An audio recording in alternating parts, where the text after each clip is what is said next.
And there's never sound initially, but let's see if we're going to get the sound going. And there's never sound initially. There it is.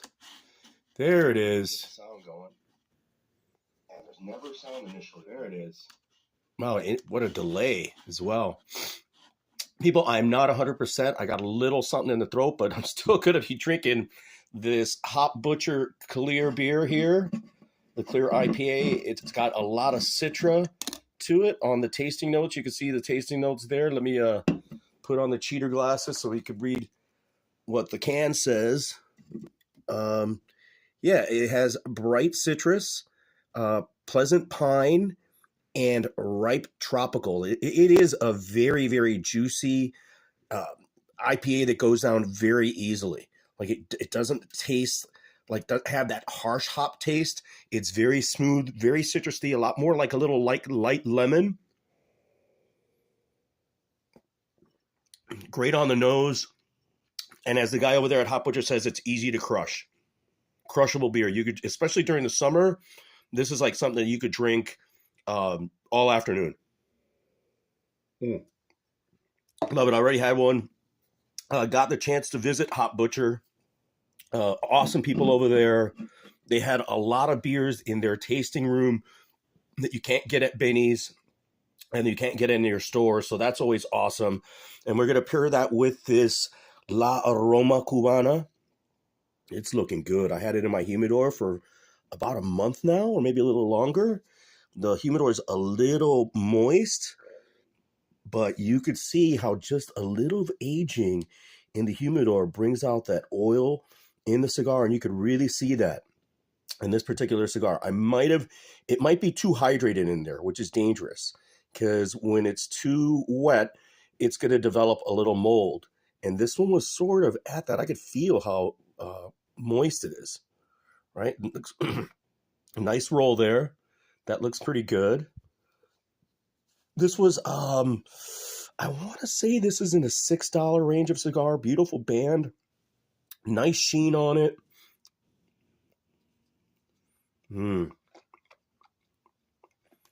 Nice earth tone. No spice.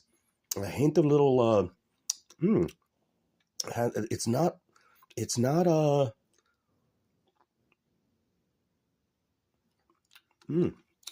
to pair with this beer really well. It has a little slight sweetness to it. A really nice hint of earth, more wood tones, if anything, with a slight ripiness. Like it has this, which is the sweet, that almost like, again, that I always aim for that plantain is when I'm trying to go for this earthy sweetness to it, almost like, in this case, it's almost like a corn. You know, if I could say that. I try not to say these things that sound so silly, but it has this earthy corn sweetness to it. You know, maybe it's because I also had like tortillas, and we were talking about tortillas and home, like blue corn tortillas, and the difference between blue corn and your just masa based tortillas or other types of corn, where that blue corn has a little more sweetness to it, has a different texture, different color, and a different flavor. And there's a little spice to it. There's a little spice to it. So I'm not familiar with the blend on this La Aroma de Cuba. I think this was purchased trying to get something in that $6 range. This was another cigar that I was like, okay, you know, let me take a look at it. Let me give it a try. They had these in these variety packs, this particular brand, La Aroma, that came with a bunch of other cigars. And this looked like the best blend, the Habano blend. And I also just bought it because of the look, the color, and the band. Like the color just looked deep and rich, and I'm hoping it smokes that way. I love the gauge and the size of it, so that's there. On the wrist today, guys, we got the Paganini design aviator watch. Right, I put it on this blue suede. I have a bunch of straps I could put it on. It looks good with a bunch of the straps I got. I have a mesh stainless steel, which doesn't necessarily go with the brushed stainless steel that's on the casing on this watch, but it still looks good. I got this blue suede. I got a bunch of silicone straps that I could put it on. But I'm putting it on this blue just to check it out. I'm trying to find the blue that matches the numbers.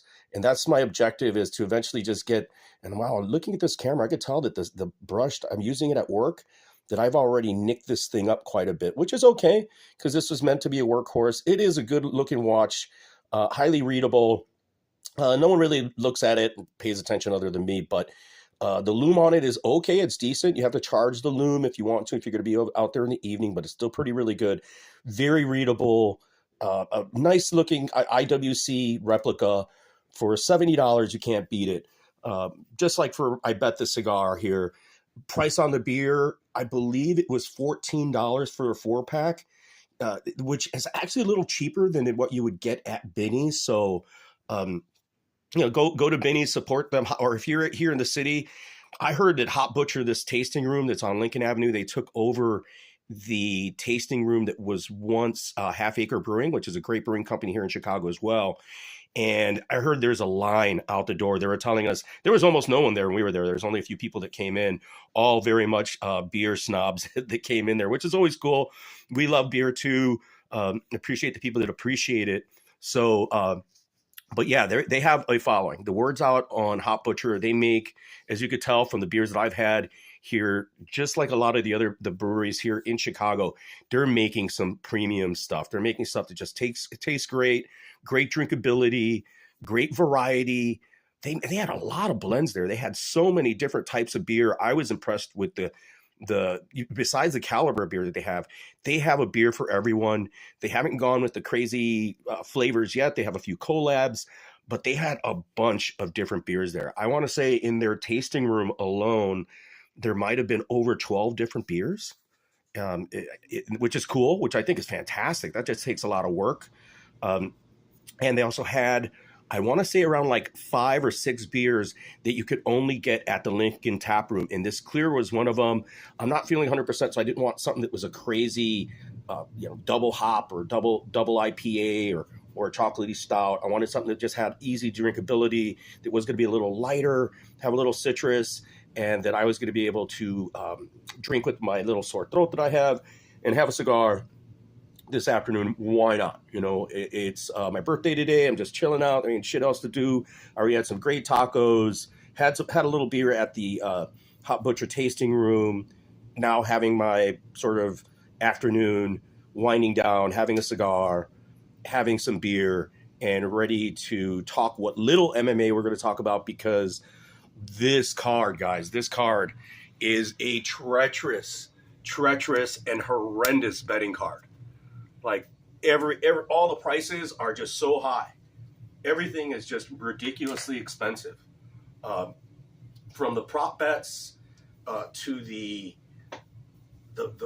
money lines, it's just treacherous. There are a couple dogs that I think I'm going to jump on. Last week, the favorite I jumped on, and at the price that I jumped on them, man, and I tried to buy out, right? I tried to buy out of Johnson and Ike, or God, I can't forget his name. He was winning that fight, and when they had mentioned that his line had increased to a plus 575, and Johnson, who I had bet on, was minus 475 or something like that, I was going to try to hedge out or leverage out of it, and I still probably could have on Ode Osborne. I could have made money on Ode Osborne, but at work, the internet connectivity is so friggin' bad that I couldn't get into the DraftKings app to buy my way out. And so that was one of my main plays where I lost $150. I said I was going to bet like $200 is what I initially was going to bet. I ended up betting like 160, 150, 160, because I also bet him by finish. So that's where that other little $10 went. Bad decision. I won a few other plays, which allowed me to have not a horrible loss. It didn't let me break even. I still ended up losing for the day, because I had these other smaller bets that are irrelevant, because what I mainly said on the channel was the Charles Johnson via finish and or decision. And he felt like he was ripped off, but he wasn't. He was definitely down, I think, almost all the rounds in that bout. So I tried to buy out and just couldn't. And it really just is disappointing. That's the advantage sometimes of being able to either bet at home or you have, if you're betting online and you're at home where you have a good Wi-Fi connection, or at the casino where you could just bet cash, right? You could run over to the machine, you see the number, throw the cash in, and it's instant. So I didn't have that luxury with me on that day, and so I was trying to buy out, couldn't buy out, ended up losing that money. That was my main play, and that was the play that I'd suggested to everybody. But as I mentioned, it didn't pay off, right? I did have some, how should I say, I was reserved. Like I didn't bet as much as I normally bet. We're close to that. I was in that $400 range that I did bet. But all in all, I still ended up losing, like $100 out of the $400 that I did wager. It's disappointing. I'm just sort of bleeding slowly, and it's leading me to question if it's worth the investment. So if the juice isn't worth the squeeze, as I've always said, then maybe you shouldn't be doing it. And lately, I'm using way too much of my expendable income on the gambling. And yes, I could justify it, but doing the investments that I'm doing and other things that I'm doing, that money could be better used and better utilized. If I'm just bleeding and it's just gonna be, I'm not liquid, and if I'm gonna lose $100 an event, that adds up, right? Or $200, that adds up. That could pay for something. So it's been a rough year for my MMA gambling. It's been rough. We definitely are on a strong losing stint here, both from money management, from picking too many dogs, or in this instance picking a favorite, maxing out on that favorite, and losing the value of it, and then losing what I put up in terms of a bet. So very disappointing, but everything. Transparency, we're not doing very well. So I'm not doing very good. I'm going to bet something this week, right? I'm going to bet some things. There are a couple underdogs that I really feel strongly about, but they're in tough bouts, and we'll get to those in a moment. One favorite, just so that you see how crazy this line is. Farid Basharat, who's the brother of the other Basharat, Javid Basharat, who's a badass, is a minus 480 favorite against Damon Blackshear, right? I get it that both guys, I think, are making their debut, but Farid is making his, his UFC debut in the big lights. He did very well, looks and fights very similar to his brother, but I don't think is as fast nor as diverse in his attacks. But they do fight very similarly. At minus 480 is really priced very high. The fight is set at over 1.5 at minus 335 and under 1.5 at plus 230, right? So that, it's just for what it is. It doesn't make any sense here. Yes, to go the distance is minus 150, and not to go the distance is plus 112. So Vegas doesn't see Farid and Damon really, or Farid just blowing him out, but yet he's marked at a minus 480. He definitely has all the skill advantages, but choosing the right winning method here,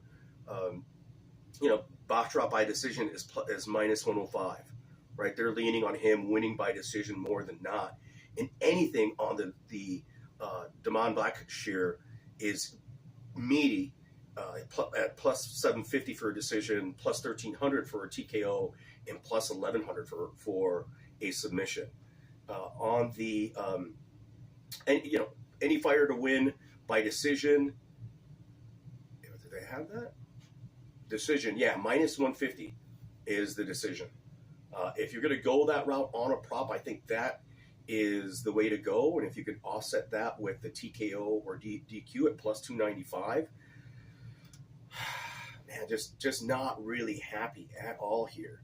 Even parlaying over and unders and parlaying some of these just doesn't have any value. I like the over 1.5, but that's minus 335. But that's not to say that Farid can't, starch this guy. There's definitely going to be a skill disadvantage.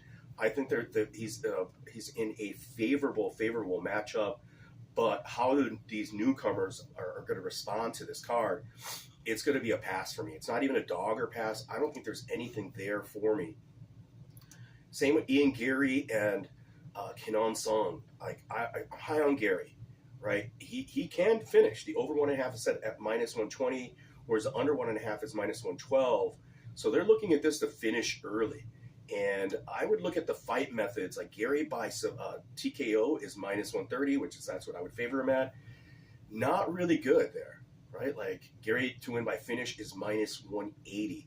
So not a lot of risk for your return on these guys.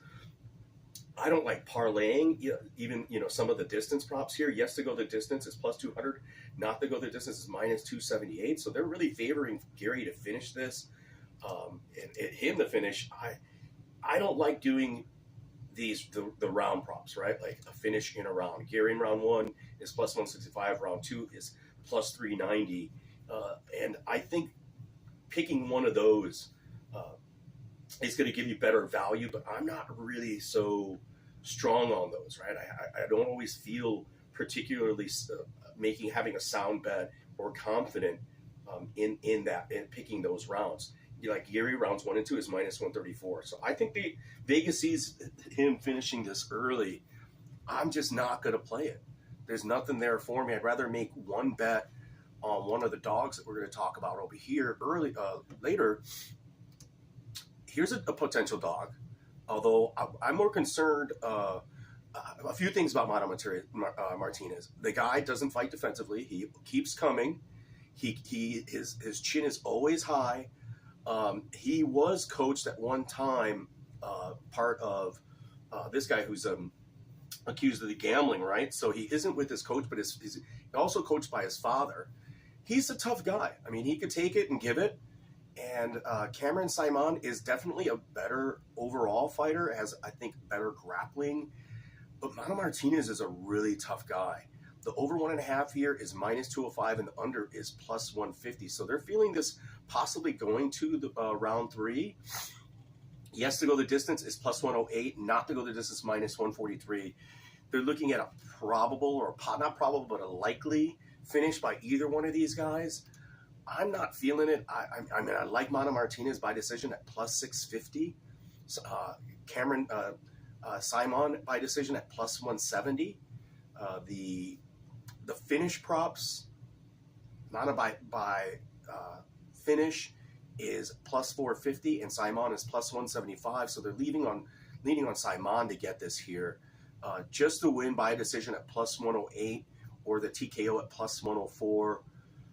Again, you have to. I think the value is going to be in picking either of these guys, trying to pick out when they would finish one another.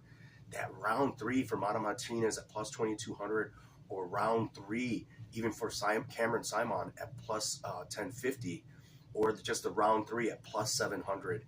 I think it's going to take some time for either of these guys to finish each other, and I think the finish is going to come later rather than early.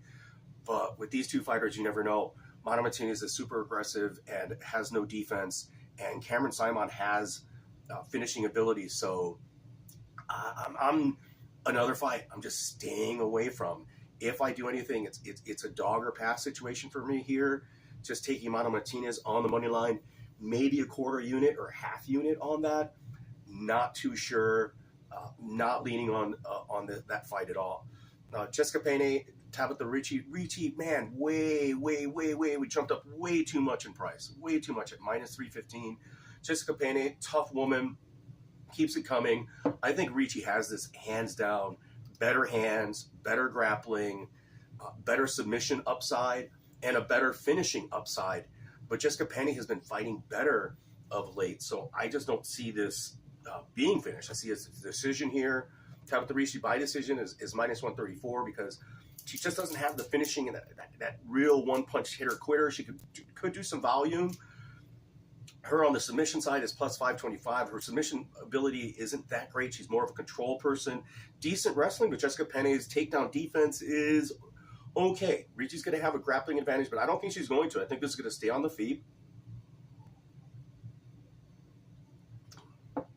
That's why the over 1.5 is 625.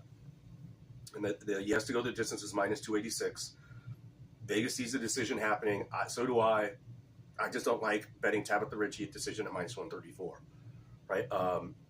Even parlaying Ritchie, it being a women's fight at minus 315, doesn't make any sense for me, right? I just don't see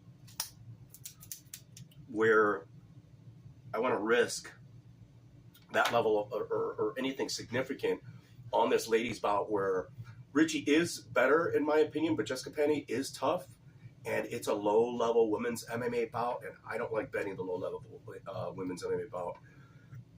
I don't want to be on the low end of either of these. Next bout, Loic Radoslavov versus Esteban Rabovics.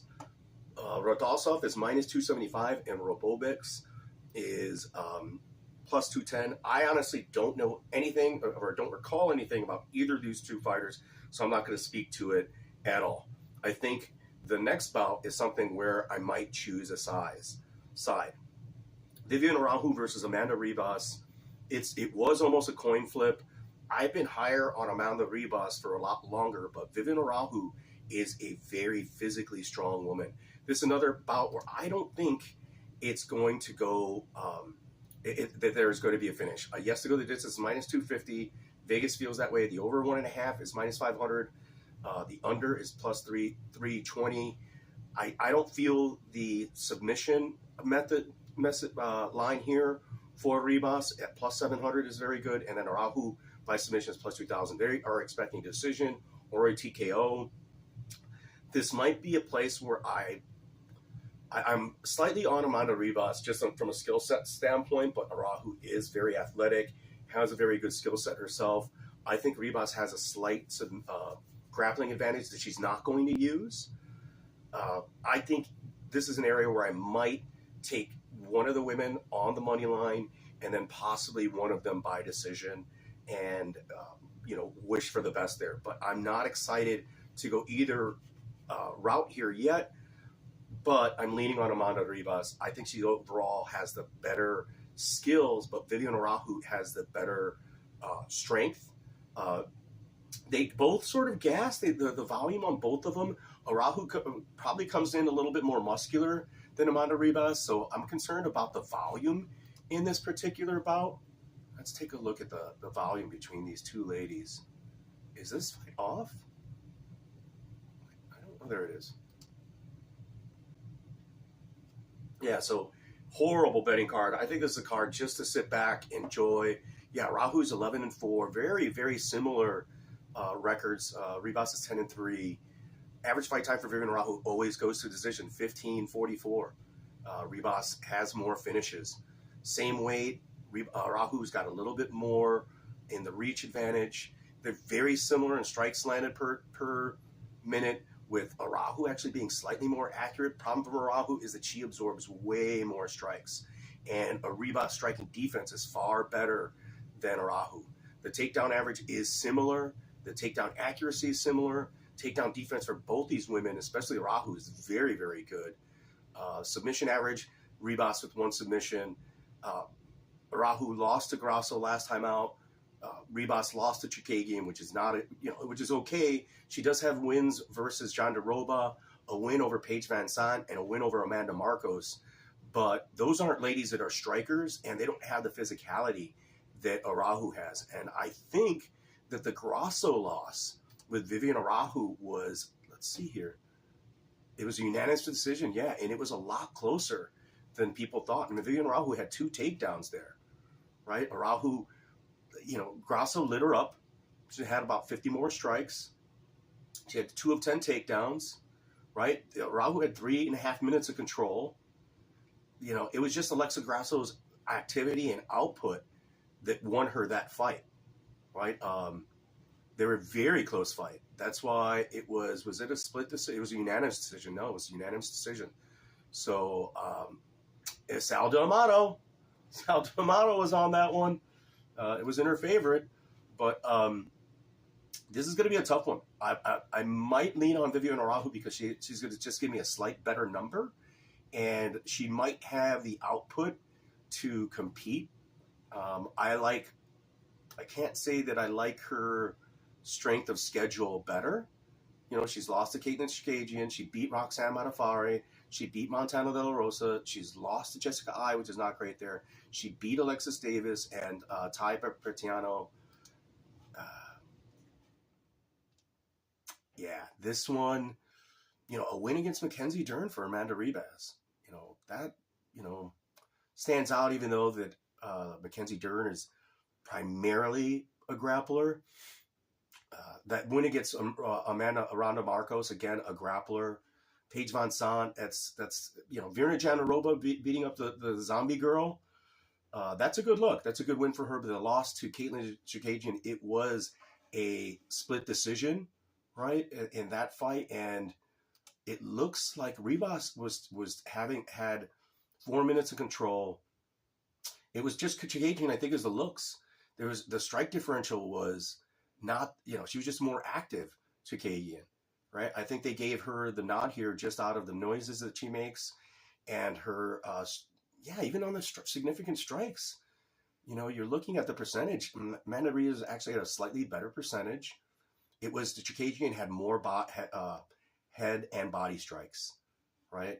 Ribas was attacking the leg, and they didn't count that, and they didn't count the control time at all, right? I think that this, you know, again, it could have been it could have went Ribas's way. Maybe I'd have to look at it again. Remember that bout. I don't think I bet either way, but I think this is a decent bout to grab a woman, grab a method or a decision with a lady or somebody you feel close to raise. And it's one of the fights that at least has a bettable line, because all the other lines, most of the lines on this particular card just are horrible. They just suck. Let me see if I'm still broadcasting here, folks. Yeah, we are. I got nobody in the chat. That's all good. Next bout, another one that I'm not high on Dricus du Plessis. I mean, he says that it's just his breathing, the way he breathes, and that he isn't gassing. But I would disagree. I think there's an obvious, he is a finisher, right? And he is good on the ground or striking. I just don't feel Brunson on this, right? The way Brunson looked his last time out, I think he had a horrible, horrible outing his last time out against Cannonier. They both have wins against Till. Brunson had a good win against Holland. But against Dricus du Plessis, I think du Plessis is going to have better takedown defense than what Derek Brunson has faced in his last 4 bouts. Cannonier is not a grappler. Till is not a grappler. Holland's a grappler, but his takedown defense is horrible. Shabazian is a striker. Heinisch can grapple, but decides to stand and bang. So that's why the line is on du Plessis. I can't cover that minus 240. I like not to go the distance, minus 240. Everything that I like is just overpriced. I like this getting a finish one way or the other. Brunson possibly even finishing this himself, but I think du Plessis by submission plus 550, TKO plus 132, du Plessis by finish minus 136. I'm not happy with any of it. Like, there isn't any value for me, even a quarter unit, half unit, where I'm going to chase these props. I just can't do it. And for the price, I don't want to put make this parlay du Plessis, even though he's one of the better priced fighters in a parlay, right? It's just, again, it's not going to build me any value. I'd rather bet on Amanda Ribas or Vivian Arahu on the money line and take a decision prop there, where I'm going to get to that plus money that I want, right? Rather than du Plessis as a parlay piece with someone else. Someone that I might fade that I'm not confident at all is Cody Garbrandt. I think he is being thrown a bone here, but Trevin Jones is not a joke. I don't know how it's like. We know about Cody Garbrandt's chin. He's not had a win in like 6 fights since Rafael Sun Xiao, I believe, right? He has good boxing. He can wrestle, that he never uses it, right? We know that Trevin Jones is susceptible to some wrestling and can be controlled, but I don't think Cody's going to do it. Trevin Jones is southpaw. when was the last time we've seen, Garbrandt get a takedown, right? He got knocked out by Kai Kara-France, lost to Rob Font, won against Sun Xiao, losses against Munoz, and then Dillashaw twice, where Trevin Jones lost to Basharat, Kakramanov, grapplers and strikers, and Barcelos, Ronnie Barcelos. He's on a 3-fight losing streak, right? So, but Trevin Jones is no joke. The guy is tough. And I think he's got enough power, and Cody's going to stand and bang with him. So Trevin Jones has that possibility of a knockout, because he does have some knockout ability, right? He can go the distance. He went the distance with Javid Basharat and Ronnie Barcelos. He was dominated by Barcelos, right? Barcelos had 2 takedowns for 7 minutes control time, which is just insane, right? He was outstruck significantly. Jones had a horrible outing, horrible. In terms of total strikes, Trevin Jones had like 15 of 61 strikes, where Ronnie Barcelos had 119. So it was a horrible outing last time out for Trevin Jones. If there is a fighter that's left in the division that Cody Garbrandt can beat, it is Trevin Jones. But I'm not parlaying Cody. I'm thinking of fading Cody in this instance. They're giving him a chance. They're definitely feeding him somebody that he can win. But I don't know if Cody Garbrandt's chin is there, and Trevin Jones does have enough power to touch him and get there, since this is going to be a stand-up affair, right? Let's see where Vegas is looking at this. Over 1.5, minus 21. The under, they're expecting fireworks here. Yes, to go the distance, plus 200. Not to go the distance, minus 300. So they expect the finish. And they expect Garbrandt to do that, finishing by TKO at plus 116. Trevin Jones is plus 310 for the TKO.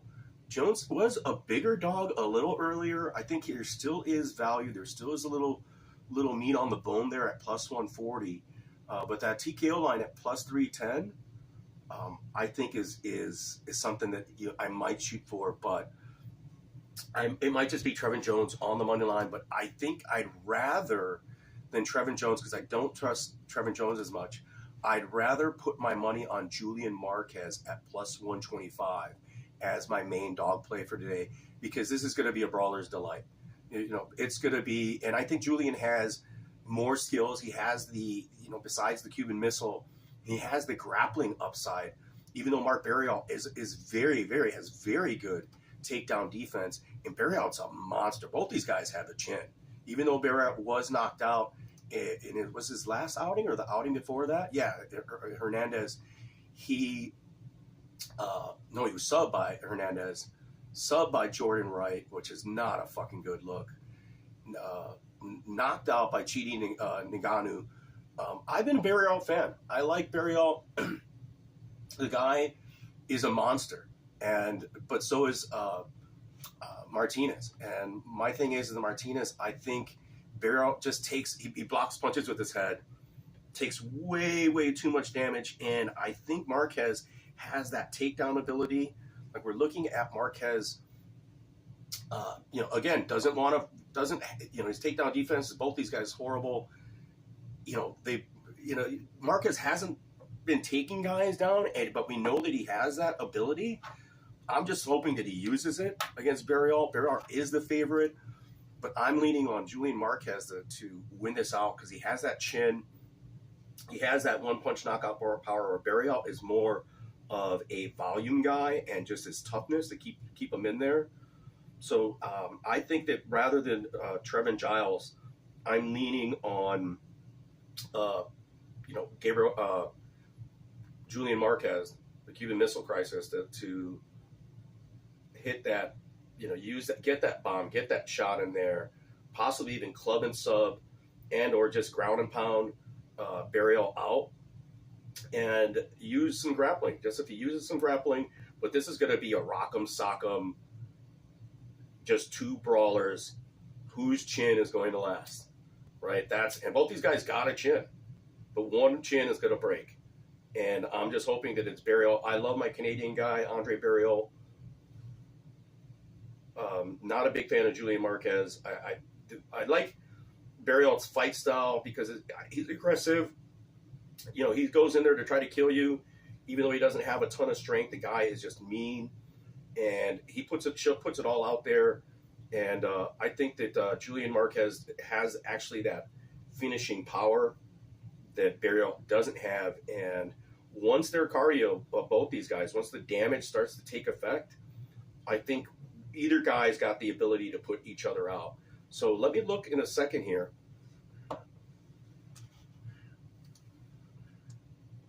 At the method line, TKO is minus 107, yeah.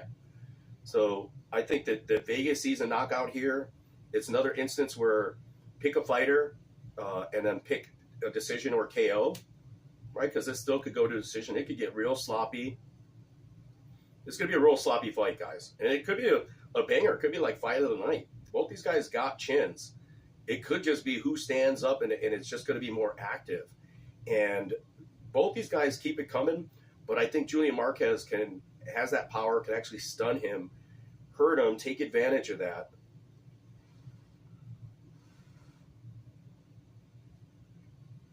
Is what I'm hoping. And he's been my play. I already put a little bit of money on him.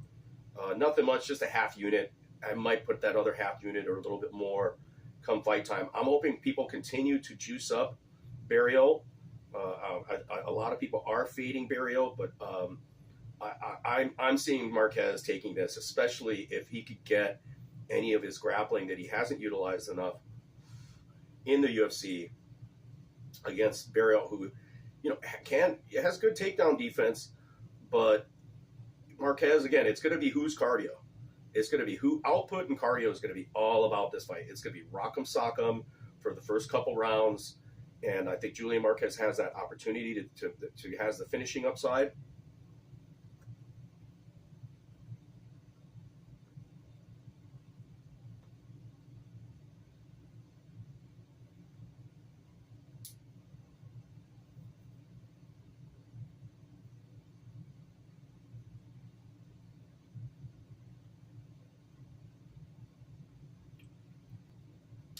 Nice. Very strong leather tone. Really nice Habano. Yo, what's up? What's up, baby? Let me fuck up another floor.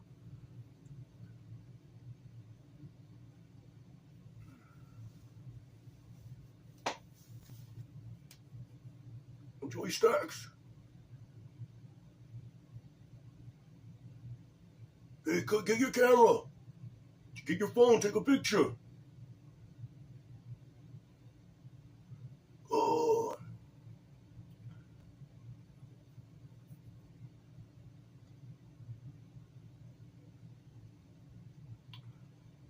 Yeah, any fighter to win by TKO is plus 117.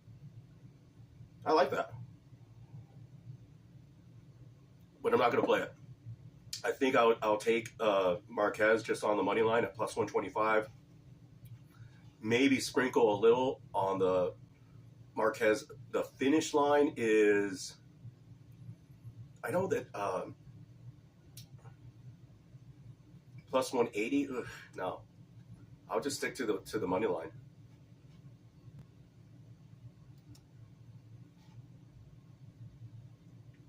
Again, really, really nasty lines here on this card. Like nothing that they do not make it appealing for the gambling lines here.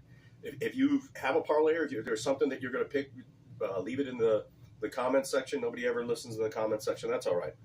But leave it in the comment section. I'll comment on it. But I'm not even going to make a parlay here. Like in these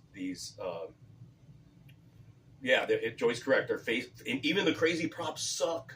Even the props are not well priced. They're just abusing us. They're looking to take it. Vegas is looking to win some of its money back.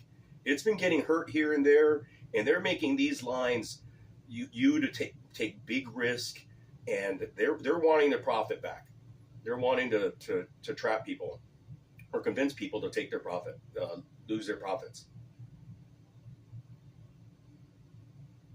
Oh yeah, I mentioned it earlier already. The Ian Gary line is ridiculously juiced. Ridiculous, man. Come on, Ian Gary minus 130 TKO or DQ. Right, his finish line to win by finish is minus 180.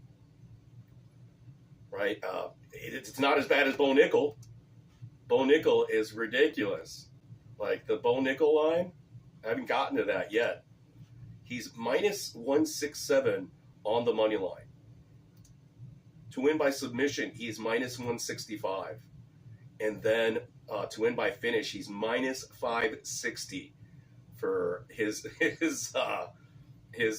my goodness, just minus 560 for finish line.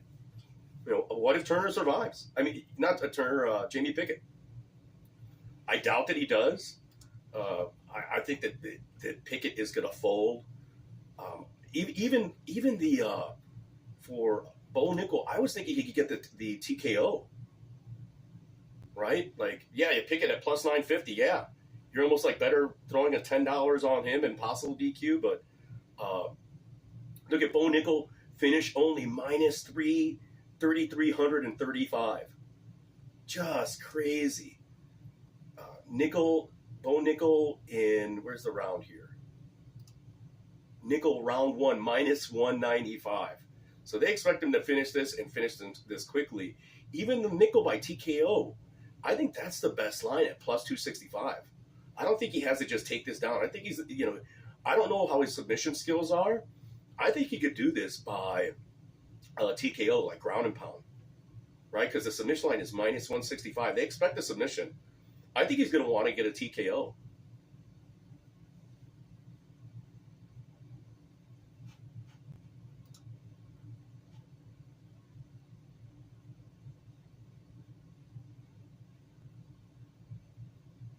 Yeah, I like the TKO because he's going to want to show out on the big stage. Sure, he's going to want to finish his opponent, get him out of there. But Bo Nickel, I think, is chasing the fame. That's why he's in the UFC. I think he should have went to Bellator and or PFL and chased the money, but he wants to be a household name. He's chasing the fame and the glory, right? That's why he came in the UFC, because I think he could have made more money outside of it. So who are the people that other than Khabib, right? And I think Khabib became more of a different, an Arab star, right? With his finishes, with the submissions. Bo Nickel wants to be that Conor McGregor style. I finish my guys. He will start to be smart with his wrestling, right? He wants to be, be famous. And the way you get real famous,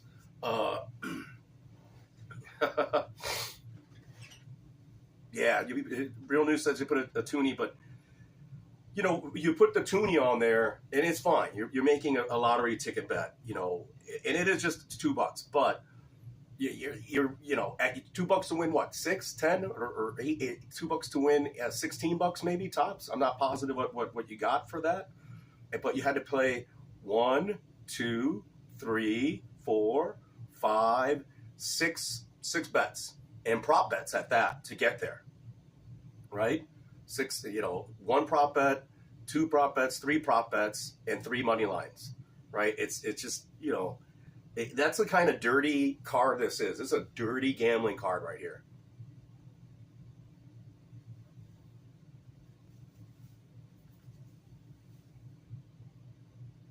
I'm going to think I might keep my money in my pocket.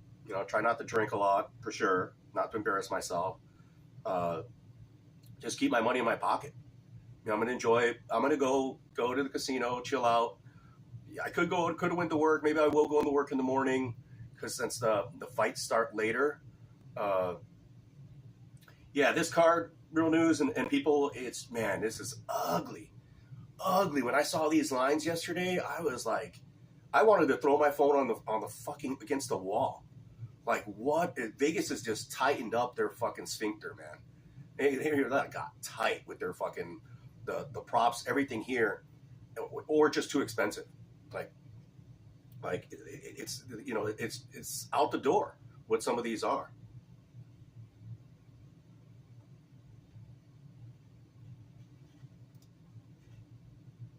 This is another fight.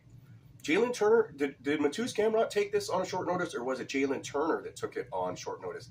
I think Gamrot took it on short notice, which scares me. I've been losing, like Charles Johnson last week.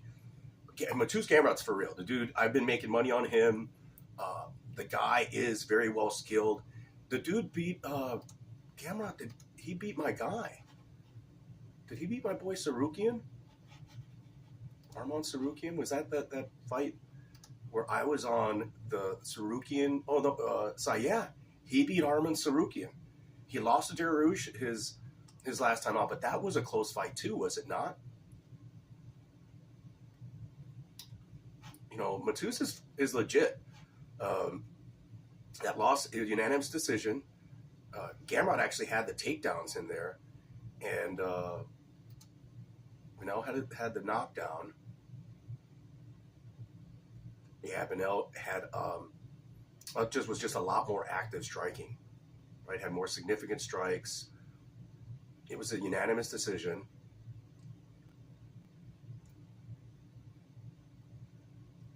Yeah, but Benel, round 2 just really poured it on, and as well as round 3, he doubled the output of Gamrot in both rounds, round 2 and round 3, and that stole the fight. The first round could have went either way. Like Benel was more active, but they had the same amount of strikes, so it really was round 2 and round 3. Benel's got the good cardio, good wrestler, underrated striking defense. Gamrot had 4 of 19 takedowns for only 2 minutes of control. It just wasn't enough to do it at all.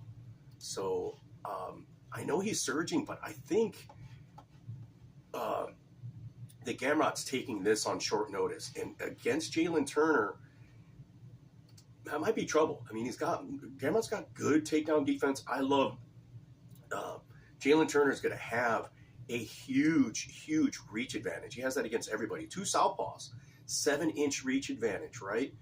A 5-inch height advantage. He is more active striking wise, just as accurate. He absorbs slightly more. Is not as good defense. That's the problem with Jalen Turner, and that's what I favor Gamrot. But I like the over 1.5 is -148. I really like that. That might be a parlay piece or something. One of the over under totals props that I might look at to parlay. I like this possibly going to a decision. He has to go the distance. It is plus 165. Not to go the distance is -225. This is a fight where I actually don't. I could see Turner keeping distance, keeping Matus out there, and this be going to a decision. And Gamrot not having the output or the strength to finish Turner, or to get him down. And if Turner could actually, flip this around, the guy has a wicked body lock. If he gets you in the body lock, he's so long, you're not getting, and he's strong with it. Like it's strong. He has, just like Aljo Sterling, he has a great squeeze. When he has that body lock, you ain't going anywhere. You are stuck. So with Matus, I think taking this at short notice, even though I love me some Matus Gamrot, being a guy like Armand Sarukian is he has recently a stronger competition as well. If this wasn't short notice, Matus Gamrot all day, it being short notice, I have to consider possibly fading him with Jalen Turner. I've been losing too many of these short notice bouts and not going back and realizing, hey, it's a short notice bout. Let's see. I mean, he stays in shape. Matus Gamrot's got to be in shape. But sometimes when you don't have that mindset, and the other fighter has been training and peaking for over 6 weeks or 8 weeks to get into that shape and real fight shape, it shows in the competition. So, man, I might lean on some Jalen Turner on this, and him by decision is plus 700.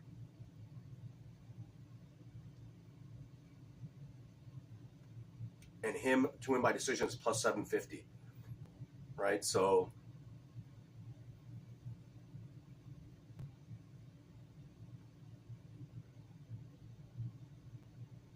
are they both fighting on short notice? Was this a card that they just a spot where they needed to fill a spot? Did both these guys come on short notice? Because that would make a difference. Knowing that would make a difference, because then the line should be a lot closer And because Jalen Turner's no joke. The Tarantula, man, the dude, he's got great grappling. Him, Turner by submission plus 900. They favor Gamrot by submission at plus 280. I don't know if he has the better grappling, but I don't know if he has the better submission grappling over Jalen Turner. So I'm surprised at that number, and I'm surprised. I think they're leaning at Gamrot by finish. Yeah, is plus 123, where Turner by finish is plus 295. Yeah, Turner was supposed to be fighting Dan Hooker. Yeah, that would be a much better fight for Turner. I would have taken Turner all day, especially as a dog, and I think he was a dog against Hooker.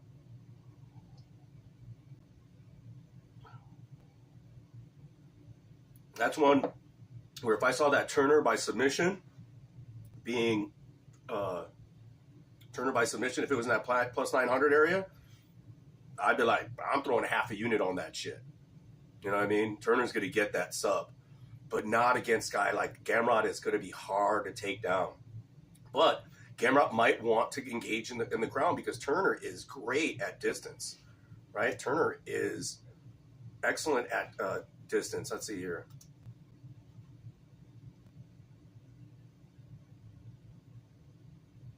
"77-inch reach. He lands 6.48 strikes per minute, right? Compared to Gamrot's only 3.6. The accuracy is about the same, and the strikes absorbed per minute is close, with Jalen Turner landing absorb 4.31, and Gamrot, absorbing 3.3. The takedowns, man, yeah. Gamrot has got 5 takedowns per 15 minutes, whereas Turner is only 1. Turner has 80% takedown accuracy, 70% takedown defense, where Gamrot has 90% takedown defense. Super hard for Turner to get this to the ground, but he doesn't have to, right? He's got those submissions. He just could, he's got wins over Malarkey.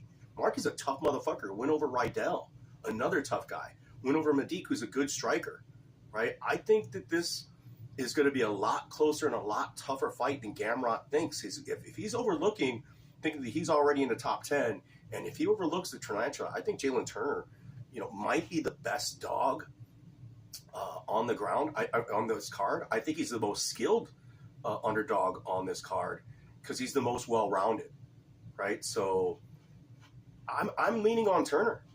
I haven't gotten to the bet yet, but I'm leaning on Turner, and I might bet the Turner decision and submission line, right, as well as the money line at plus 180, right? It's a great matchup. Yeah, Turner's wins or finishes. Gamrot has lost by finish. Yeah, this is a great matchup. This is, props to each of these guys, especially Gamrot for stepping up, because Turner's not a fucking, it's not like O'Day Osborne. Yeah, O'Day Osborne blew out Johnson because Johnson gassed. And it's not like, Johnson went in there. Johnson overestimated himself. He thought he went in there, I'm going to outclass this guy, out-grapple him. I'm the better fighter, and just didn't perform. Where, Mateusz Gamrot, man, we've seen Jalen Turner. The dude is smart in there, knows how. One of those fighters like John Jones that knows how to use his length and his reach really, really well. He's going to be better than Rude Boy, right? Randy Johnson. He's not going to, he could get caught, right? There is that possibility. But Jalen Turner, I think, has a little bit better striking defense, a decent chin, and, it might be my play right there. But regardless, that is going to be a great fight. Another great fight, Shavkat Rakhmonov versus Jeffrey Neal. We all know that Shavkat is like everyone's darling. Probably, one of the best fighters in the UFC right now. Everyone's leaning on Shavkat by submission, which is a good price at plus 170. Shavkat to win by finish is minus 177. So Vegas sees him getting a finish.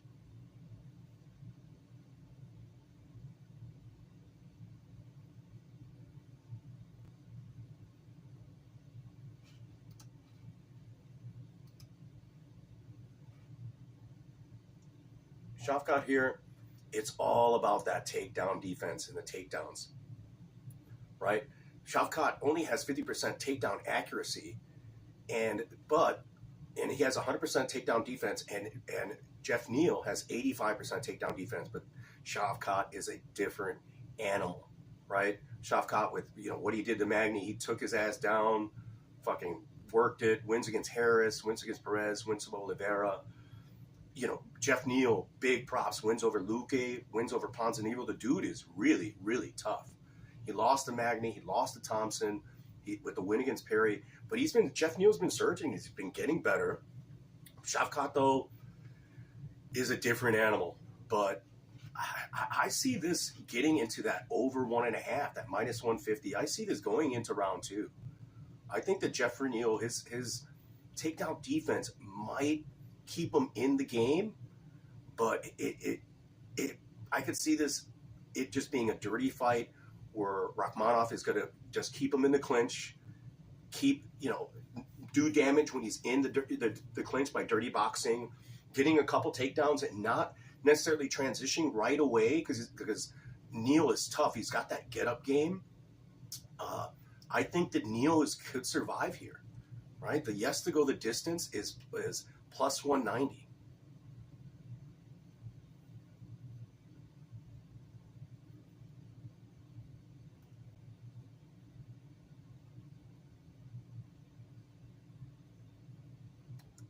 This is, it's a dogger pass. Everyone is on Shavkat.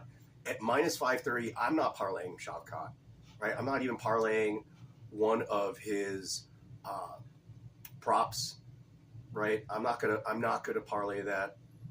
Yeah, real news. I won't be shocked if Shavkat doesn't get the sub. Yeah, Jeff Neal has gotten a lot better, right? So this is gonna. I think he could go into the deeper waters. I think Jeff Neal is going to surprise people because when he's got a little power himself, and we've not seen Shavkat really tested at all, right? Shavkat is still relatively new to although he did beat Carlton Harris, right? But Carlton Harris more knocked him out. Harris is more of a submission guy himself, and who's big and strong himself. But Shavkat is still relatively unproven, in my opinion. He's got these other subs against Alex Oliveira and Michael Perez, but neither of those guys are in the UFC still. Carlton Harris is a good win. Neil Magny is a good win, but as we saw, very volatile on the ground. When you could get Neil Magny on the ground, he's improved, but really hasn't gotten that much better to the top level of grapplers. His defense, his submission defense isn't bad. But I would look at those time props of Jeff Neal at least surviving. And maybe, like I said, that over 1.5 is minus 150.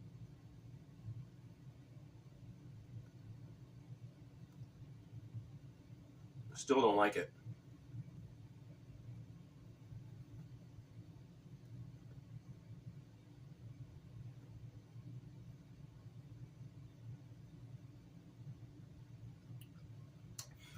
Very soft, subtle cigar.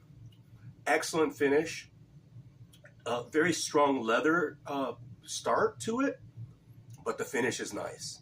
It has all the flavors in the finish. Not bad, not bad. This is a 7.5 at the start. Really wish it had a little bit more flavor on the beginning of it and even in the middle, but it's a full-bodied, it's mild, it has a richness to it.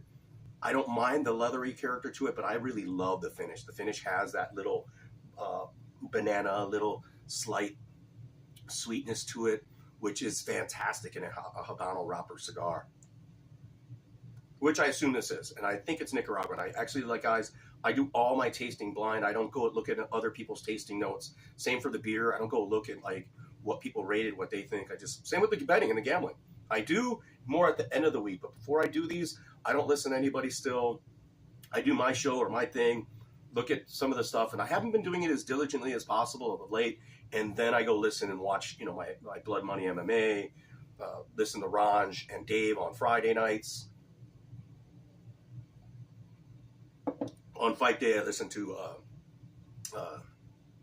Brady and his picks, and Uncle Weezy on Friday nights as well. I'll go through, if anything, on Uncle Weezy, I'll go listen to each of them discuss the fights that I'm interested in. I'll fast forward to their shows or listen to all of them if I have the time. But if I'm feeling a certain way and I'm going to make a certain play, I'll look at what they say about it, and it doesn't really matter because I'm going to make the play anyways, right? They back me or they're against me. It's all right. I'm making the play, but it's good to get their insight and analysis, and maybe they see something on a time prop or an actual skill prop, or but more of a time prop or over under that I didn't see, that I feel more comfortable with, and they're very confident on, and that I thought about, like this right here, like the over 1.5 at -150.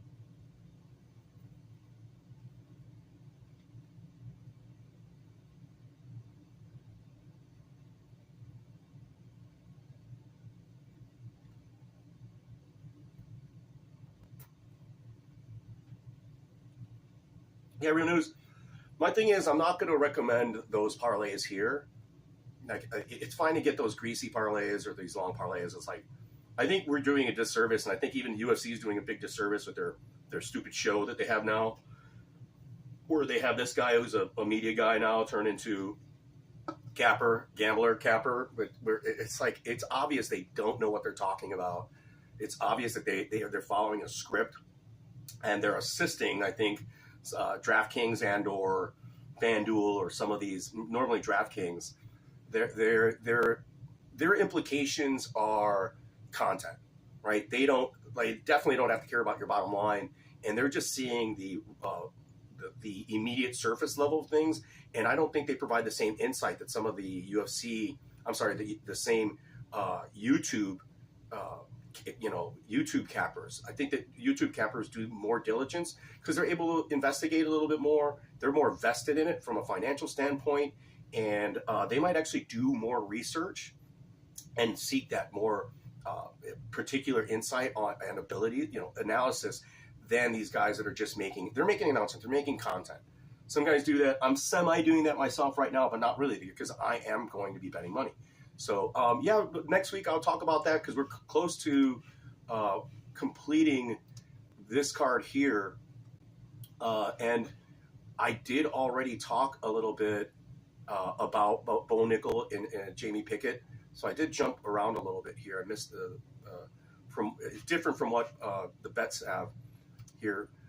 Bo Nickel is winning this fight. But am I going to bet at, what is Bo Nickel at? If you bet 10,000 Bo Nickel, I think you only win like $10,000. You win $600. Is that correct? Yeah.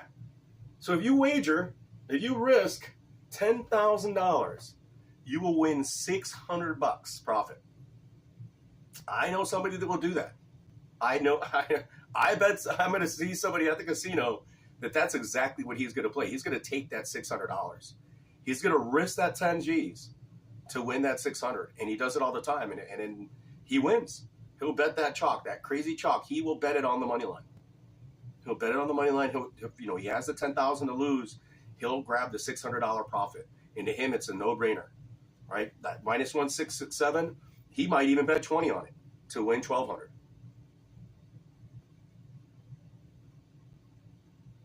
If I had the expendable cash. If I literally had the expendable cash, I might do it too.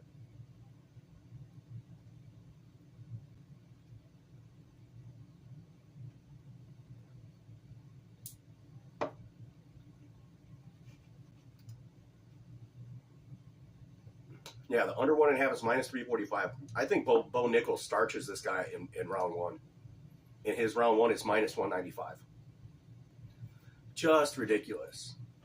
Just ridiculous. There's no meat. There's nothing nothing to parlay. I'm not parlaying any of those.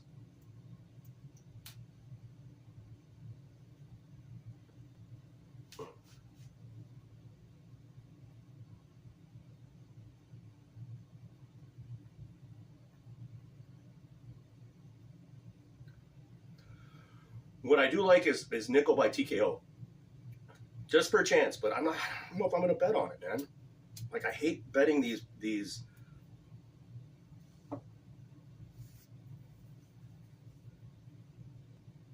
propping out all these fucking fights, man.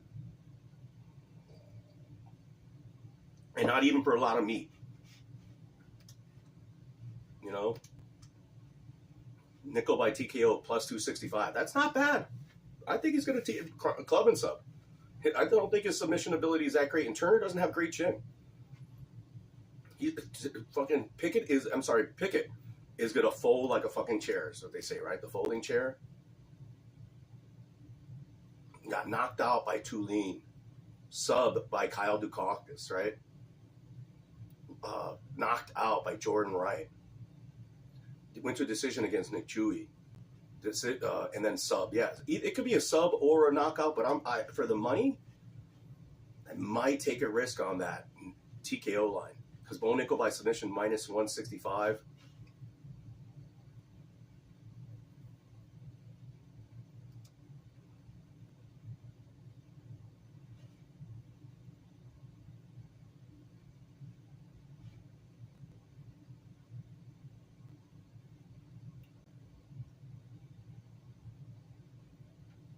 Bo within distance there's no value there, brother.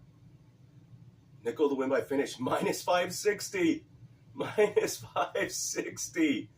Oh my God. I mean, maybe if you got the 10,000, Bo at 50, there you're gonna make better money on your $10,000, right? Your 10,000, you make 1,100, right? Which is a little better, right? It's a little better. I'd rather just put the, you're making $1,800 on the 10,000 as opposed to the 600. So you triple up your money. So if you're that confident in Bo, Bo within distance with Valentina, I don't think Valentina is a straight lock, man. Alexa Grasso is one tough little bitch. Oh, Shevchenko's down minus 830. Actually came down some. I thought she was like minus 900. So Shevchenko with Bo Nickel within distance. I ain't doing it, dude. I'm not. Minus 560. You get minus 315. You bet your 10,000 there, which I wouldn't do. I would just do the 10,000 on Bo Nickel, or 5,000 on Bo Nickel by finish. Or, that if I had the 5,000 to bet, if I had the big money, I would bet that. I could be burned, but that Bo Nickel is the lock of the night, for sure. Or just take him at the money line. The 10,000 to win, was it $600?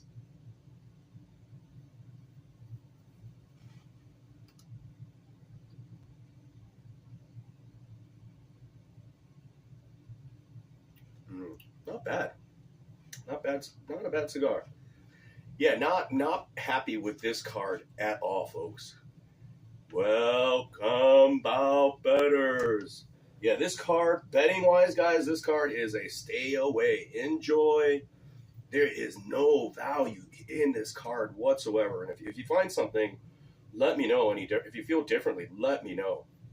I don't want to parlay Duplessis, for example, on the money line with Shavkat. No, there's even in parlays. I don't want to parlay distance props. I don't want to parlay these dirty time props. I just gone by sub. Brian got by sub. What is gone by sub? We're at the main event. Actually, no, we're not at the main event. We haven't discussed Grasso and Martina had a hard time. Valentina, her last time out, she had a hard time. That was a good fight. You could have called it for the young Brazilian girl, right? Like, let's look at that bout.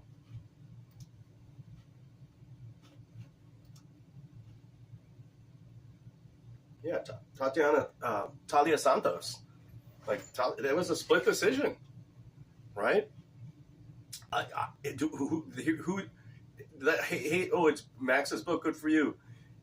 Alexa and Talia, who do you think is a better fighter between those two? I like Alexa Grasso. I think she has better boxing, right? Shevchenko, let's see that fight. Yeah, Talia Santos had 8 minutes and 49 seconds of control time. Insane and 3 sub attempts with 2 reversals, right? They both had the same amount of takedowns at 3, where Shevchenko was 3 of 5. And Shevchenko had 4 minutes of control time herself, but Talia Santos had 8 minutes and 49 seconds. Really, was the difference was the total strikes. Valentina Shevchenko was being more active and just almost doubled up on her strikes. Valentina had a total of 234 strikes landed, with 309 made, where Talia Santos only had 128. So it really was optics, right? Like they could have, if they didn't, someone got control in there, right? Someone rewarded Talia with some control time. One of the judges with her for her.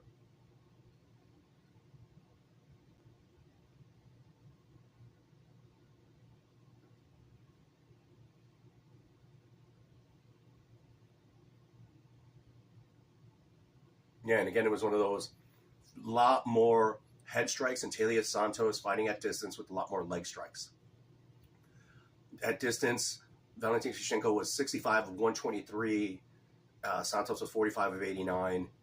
It was a close fight, right? Shevchenko just won clearly round one by a bit, right? Round two by a little bit. Definitely powered it on round three and landing a lot more strikes. Round four was even, and then round five, it was close there too. Very, very close striking round. Per round, in terms of significant strikes, it could have been very close. So, Grasso has a chance of pulling this out. The Mexican fighters, and she,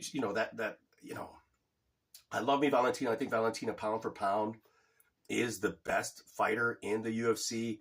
But as we've seen recently, even with Makhachev, everybody has their time. Everybody, the level is increasing. Grasso's younger, hungry.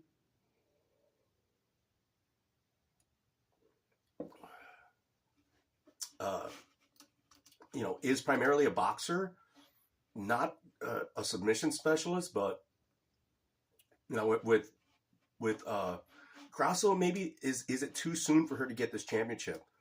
Did she jump up too quickly to make this happen? Right?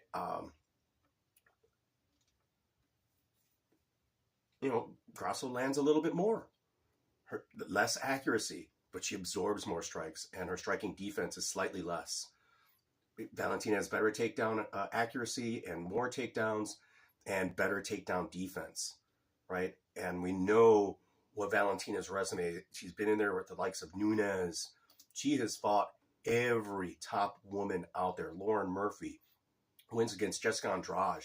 She beat Jennifer Maia, Caitlin Chikazian, Liz Scaramouche, Jessica Ai, Joanna Jędrzejczyk, Priscilla Cochuera, right? She lost to Amanda Nunes, but that was a close bout. That was a split decision.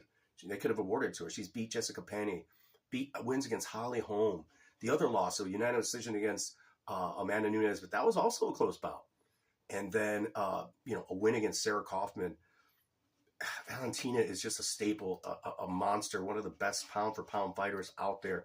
Tough to bet against her, but it's a dog or pass situation, right? If Grasso wins this,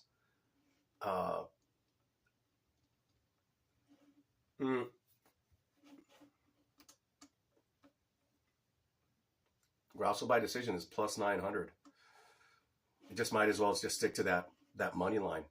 It's dog or pass, and I don't know if I'm on the dog line here. I'm not positive. This is Shevchenko just has the overall better skill set, the better experience. I think she has the potential to possibly bully Grasso and determine how they want to fight. But if a Grasso comes out with a game plan similar to Santos and is able to be effective, both in her grappling and on the feet, she might be able to surprise Valentina. It's just tough to read Valentina. What is a 5-year age difference? Yeah, 5-year age difference. I might not chase Grasso, but I think there's going to be a lot closer of a fight than people realize. I like the over 1.5 as a potential parlay piece at minus 250, but I'm not going to utilize it. Shevchenko by decision is plus 180 is what I'm going to lean towards. I don't think she's going to get a finish. Uh, Grasso has not been submitted, I want to say. That was at Carla Esparza. She lost the decision. She was submitted by Tatiana Suarez. That was in 2018. But she's come a long way since then. So she has problems against grapplers, obviously against Carlos Esparza, Tatiana Suarez. That loss against Felice Herrig doesn't look so good either, but she was new there. She's made improvements, right? She has that win against Vivian Rahu, Joanne Wood, a win against Macy Barber, which is big. Macy Barber's, really pretty decent. A win against Ji Young Kim, right? That shows that she's upper tier in the division. She deserves this title shot. Is it too soon? I don't know. I don't think so. It's just tough for these women to go against one of the greatest women fighters ever. Somebody's got to step up and try to take her down.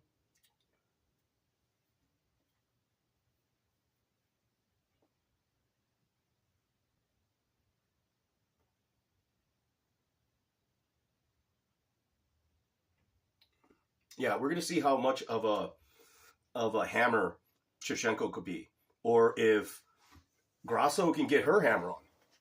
Like Shevchenko is such a good fight IQ. Let me go grab another beer.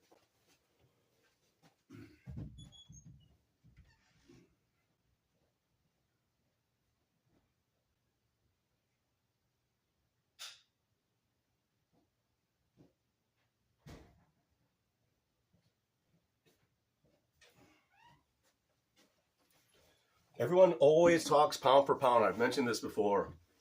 Male or female, pound for pound, Shevchenko might be the best fighter in the UFC.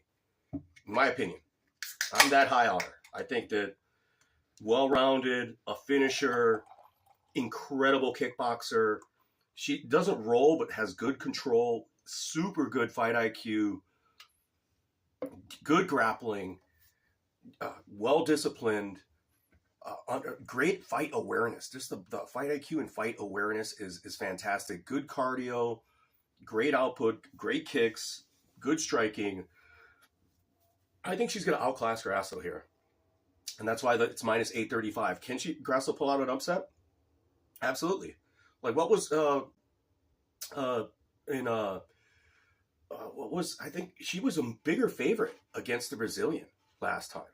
I'm almost certain like Valentina Shevchenko was like against Taylor Santos was up in the minus 900 area. So we're splitting hairs. I don't getting in the weeds about this particular bout. I just like Grasso's grit, right? The girl, like Taylor Santos, isn't going to quit. She's going to fight for your money. But I could see, and maybe it's just perception because Grasso's that little pretty girl. She could get bullied here, as I mentioned before. And Valentina is good at controlling where the fight takes place, the pace of the fight, and is always active. But Alexa Grasso is active herself. What about the reach? How she's going to control distance, and Valentina's a southpaw. They have the same reach, same height.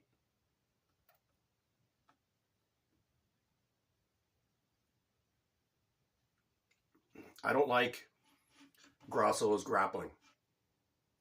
Her takedown actually is only 57%, and her takedown defense is 64%. Right? So Valentina has 3 takedowns per fight.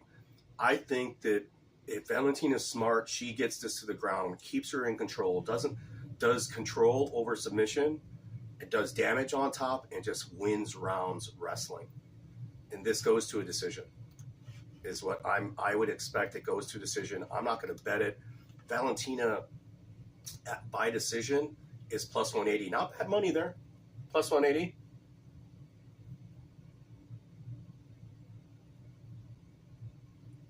I think Grasso's tough enough, smart enough to avoid the submission.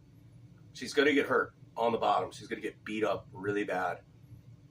Unless she turns into the hammer.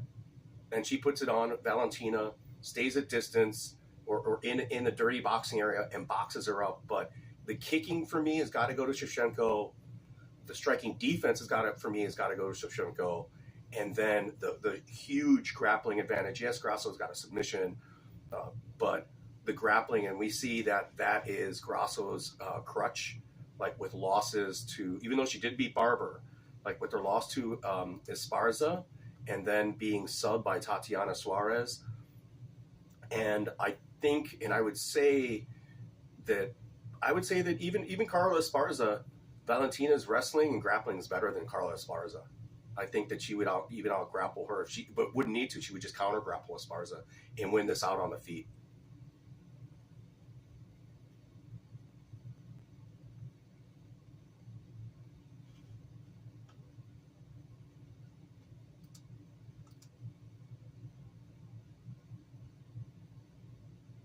Main event, I missed the boat. John Jones on what up, baby? You fuck up some floors. Gotta find some floors to fuck up. Hey, you got a floor in your house that needs to be fucked up, hire me. I actually know a really good flooring guy. One of my neighbors is a flooring guy. So honestly, if you need a good floor done, whether it's wood, you're doing tile, you want a acrylic or even vinyl, in a basement, you want to do a floor. I got a guy that does it. You don't have to look at Johnny Stacks. Even in Texas, we'll fly out, we'll do your job for you, give you a better price, and provide you with a better quality install and final product.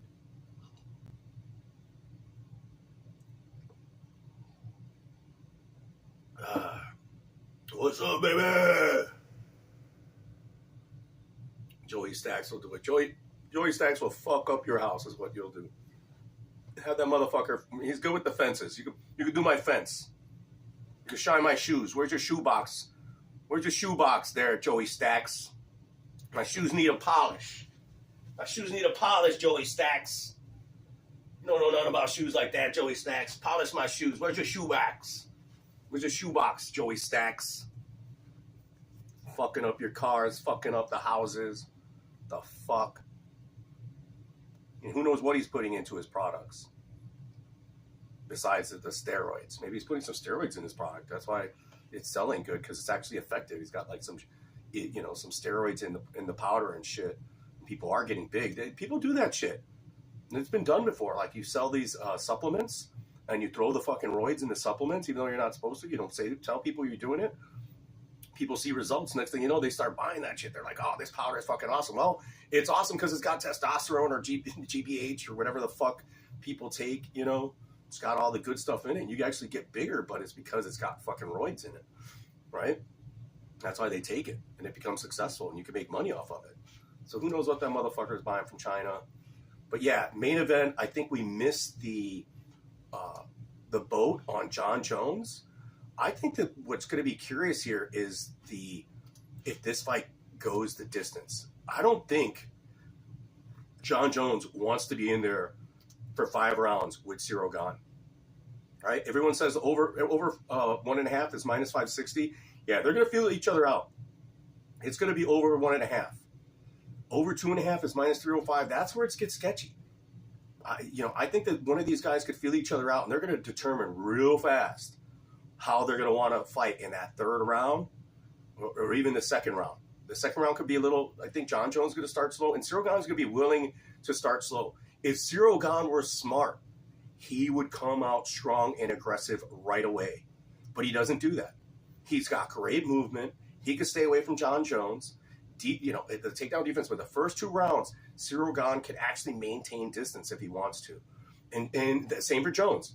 Rather than feel him out, if I were John Jones, I would close that distance. For Cyril Gane, he wants to get in the phone booth to box and strike and then move out, land some good kicks. John Jones is a good fucking kicker too. People don't realize that's why he got that head kick against Daniel Cormier. People don't realize the motherfucker kicks really good. He kicks your knees, he kicks your ankles. He's got that dirty ass oblique kick that he does. He's gonna poke your eyes out. He's gonna cheat. Here, what is the DQ here?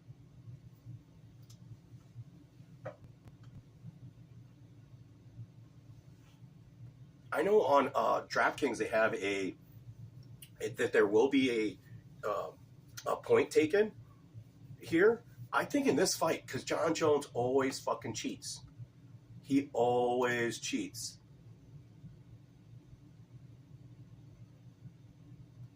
You know, he's always going to kick you to the groin.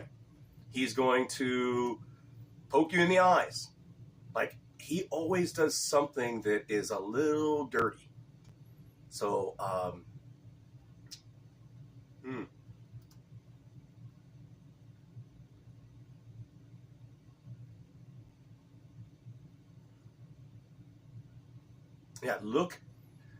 look at DraftKings at what they might have for there to be a DQ or a point taken away. Like for somebody to lose a point, I could see that here, right? John Jones if this fight goes long, he's going to get desperate. He's definitely going to do the eye poke.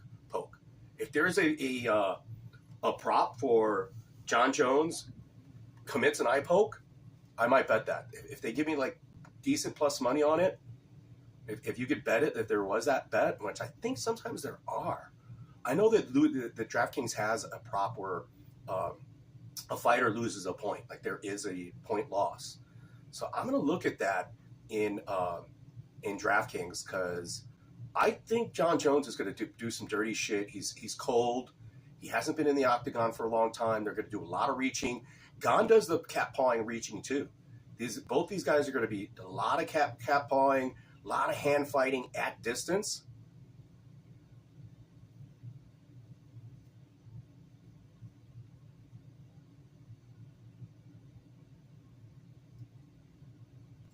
They're leaning this to possibly go the distance. The over 3.5 is minus 210. The yes to go the distance is minus 136. Right?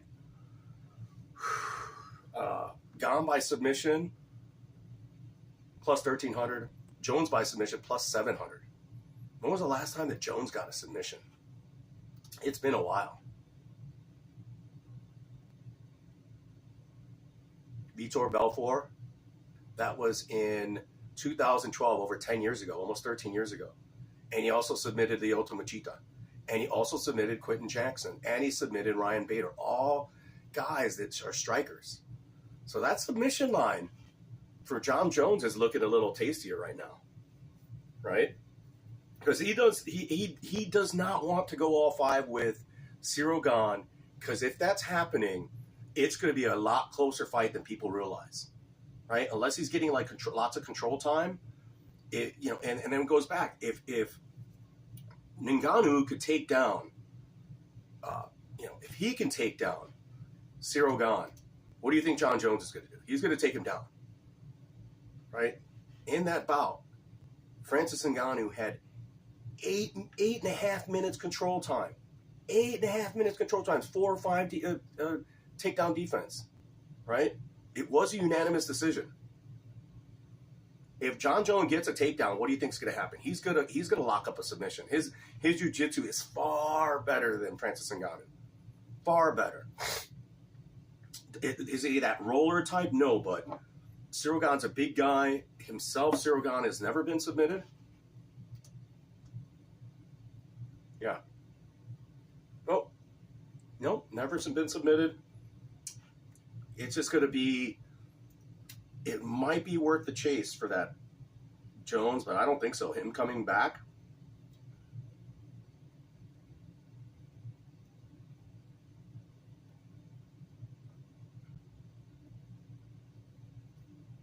Jones opened up as a dog on this. That was a time to grab Jones. When he was plus 150, I missed the boat, people.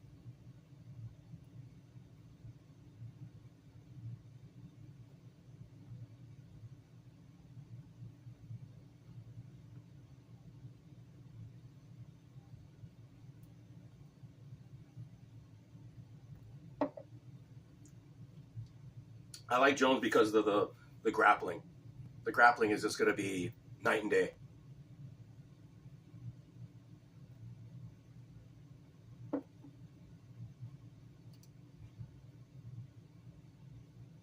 Cyril Gane has not faced a grappler in his career in the UFC. Tai Tuivasa, and Francis Ngannou was not a grappler either, and out-grappled him. Derek Lewis, Alexander Volkov, Jairzinho Rosenstrike, Junior Dos Santos, Tanner Bozer, Dontel Mays, and Rafael Pessoa. Nobody's a grappler. I'm leaning, if anything, we'll see at the end of the night. I like that plus 700 for that submission. And I think it happens earlier rather than later. I think if Jones waits to try to do this in the end, or if he just is going to stay on the feet, he's going to be in a lot of trouble.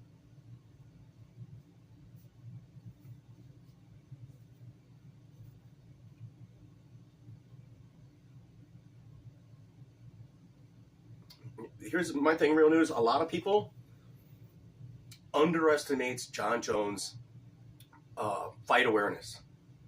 Like, everybody thinks he's an idiot. He's an idiot in real life. He's an idiot in real life. He makes bad decisions. He's an idiot. We know this. But in that cage, he has a high fight IQ, high-level fight IQ, good coach, made the smart decision to go and train with Cejudo. He's going to have a great game plan. Worked on that wrestling, right? Why would you go to Cejudo? Right?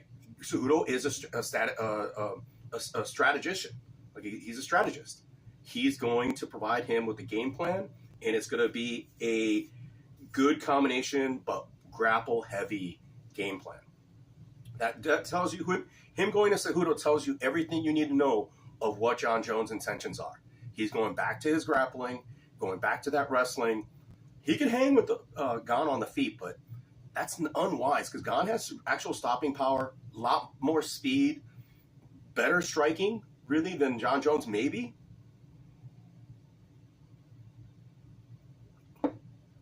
Very fast for a big guy. I wouldn't want to fuck with Cyril Gane. I wouldn't want to play with them on the feet, especially when you can grapple. And Ngannou did that. Ngannou didn't stand with him on the feet. Whether injured or not, he was like, I'm not kickboxing with this guy. I already know I could take him down. I'm taking him down. And look at what Ngannou did. Nobody but Brian in my chat over here had Ngannou by grappling. He was the only person that had Ngannou by sub. And he was joking about it, but he also believed it. Like, nobody called it. None of the cappers had that going, and look what happened. And all I'm saying is, if Ngannou, even though he's a strong man, if he could out-wrestle Gane, what do you think Jon Jones is going to do, who actually grew up wrestling, who actually went to Cejudo's camp to work on that wrestling again? Right? It's a no-brainer. But Jon Jones is probably a decent parlay piece. Like, who to parlay him with? Maybe I put him in a Trixie.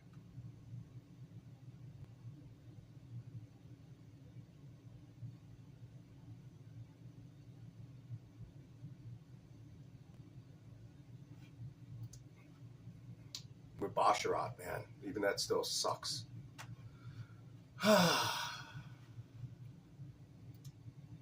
Trixie, $100 to win $212. Julian Marquez, Jon Jones, and Farid Basharat in a Trixie. $100 to win $212. Not liking it, but, you know, this is just a greasy card, man. Just no meat on the bone anywhere, right? Or rather than just do that, just Basharat, Jon Jones, parlay, minus 110, even money. That sucks because I could have had Jon Jones at a dog, or even that minus 110, minus 120 earlier in the week or last week. But my two, I don't even like Basharat at fucking minus 480. It's just, man, I hate doing that, man. That might be better with Duplessis at minus 240. I think Duplessis is going to have that. He could grapple with Brunson, or he could avoid the grappling, and he could possibly knock out Derek Brunson on the feet, because Duplessis is tough, right? That's going to be another ugly fight.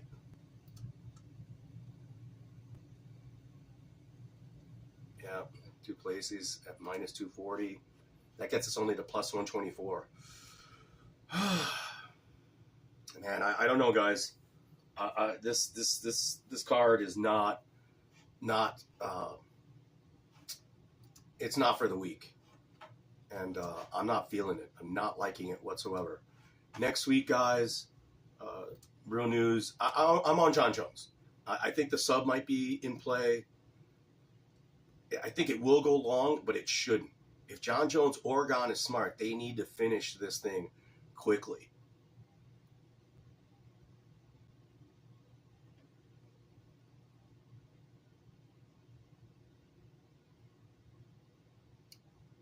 Oh. Next week, I'm liking my boy Henry Victor at minus 143, as I see right now. And Carlton Harris to actually submit Abubakar Nurmagomedov. I like Carlton Harris, or to get the knockout. They're both at minus 143. You parlay those two and maybe find a third person. Ooh, that's a good-ass fight. Said Nurmagomedov versus Jonathan Martinez. That is one fucking really good card, right?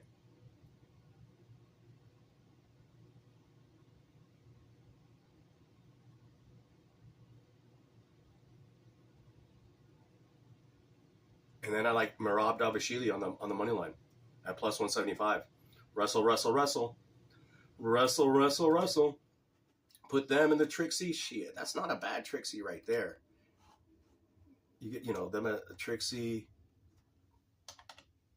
$100 wins you $400 and $400 because of using Merab as a dog parlay piece. Peter Yan can finish, but Merab, if look, he trains with Sterling, and whose wrestling is better than Merab between Sterling and Peter Yan? I'm on Merab all day. Merab goes in there and rinses and repeats, takes him down, right? Has strength in his hands. I love me Peter Yan, but I like Davashvili at plus 175 with Victor Henry and Carlton Harris. I think that Victor Henry has the better hands. He's got great takedown defense. He's got a decent gas tank. Carlton Harris, Abubakar Nurmagomedov, if it's the correct Nurmagomedov I'm thinking about, not the best striker and or grappler. Not the most skilled guy. Carlton Harris can grapple, and he's got hands, right? He should grapple more, and I think he could grapple with Abubakar, or he could keep it up on the feet, and he's got more power. He's got more power on the feet and better boxing, right? So I think that he has good, maybe has his good takedown defense. Abubakar's a control guy, not really a submission guy.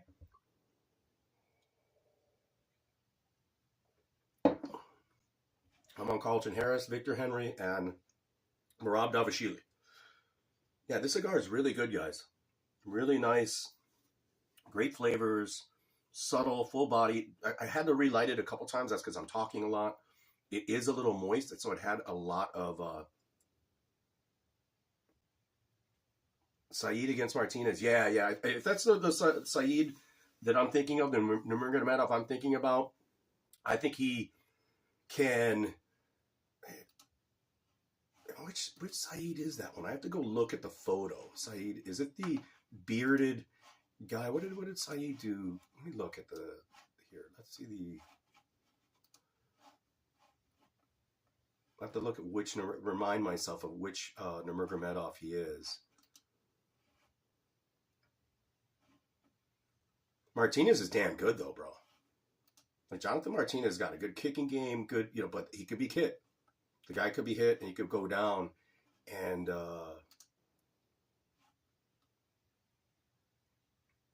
it's Said. Yeah, who submitted Kakhramonov. I'm on Said all day there. I mean, the guy's, Martinez just doesn't have the wrestling that Kakhramonov. That win against Kakhramonov is big right there. Yeah, for sure. I think that Said could have it either way. Said's kickboxing is really good too. I think that Said could I think he could win it on the feet. Said's got great stand-up. He's a kickboxer. That sub was just because Kakramanov got cocky and went in there stupidly. Didn't like protect himself, was thinking, oh, I'm dominating this in the grappling, and thought that he couldn't be caught. And just did something stupid and dug his head in there. And Saeed is like, oh, there's a neck here. And it was just so easy for him. So yeah, Saeed Nurmagomedov, I like,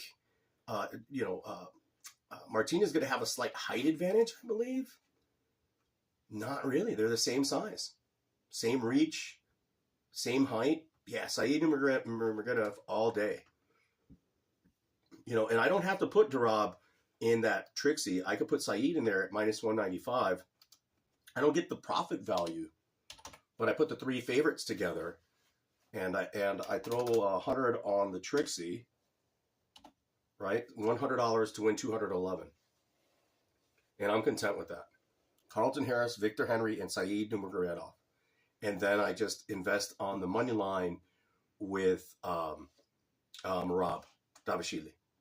That's going to be a good ass fight, and this is the next week is a little underrated of a card. You actually have some UFC veterans, Davey Grant, Rafael Asunciao. Grant, I like him as a favorite, but Asunciao is like greasy, dirty. Guido Canetti, plus 525, coming back against Mario Baptistas, minus 770. They're giving Guido Canetti another chance. Graverly Henry is a good matchup. Tyson Nam against Bruno Silva, another good matchup. I love that bout between Saeed Nurmagomedov and Jonathan Martinez. That could be a barn burner. Austin Lingo, I can't believe they're still giving this guy a chance. But he could beat Ricardo Ramos, right? Like Austin's sub or bust. But Ramos at minus 280, we'll see. I don't think Austin's got a chance in that. Ramos has got it all the way. And that fight between Alexander Volkov and Alexander Romanov, that's going to be another good fight because Volkov's got decent takedown defense. It's two big guys, right? Like two very large men. That could be a good ass fight. Yeah, Volkov's got a 5-inch reach advantage. Little, 5-inch height advantage. Goes longer in fights. Better striking all the way around. Great takedown accuracy, 70% on those, and 70% takedown defense.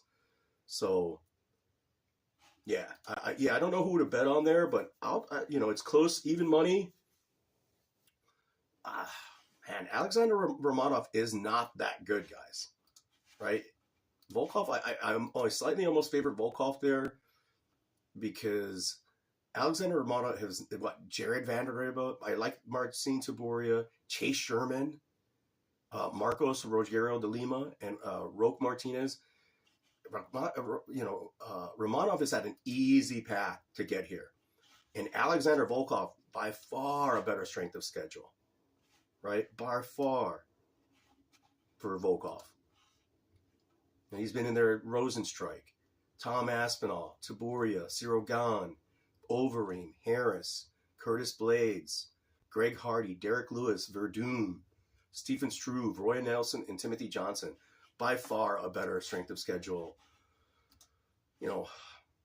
I'm leaning slightly on. They would love for Romanov to get a chance here. I'm leaning more. I think that Volkov holds the wall. I think he holds position here.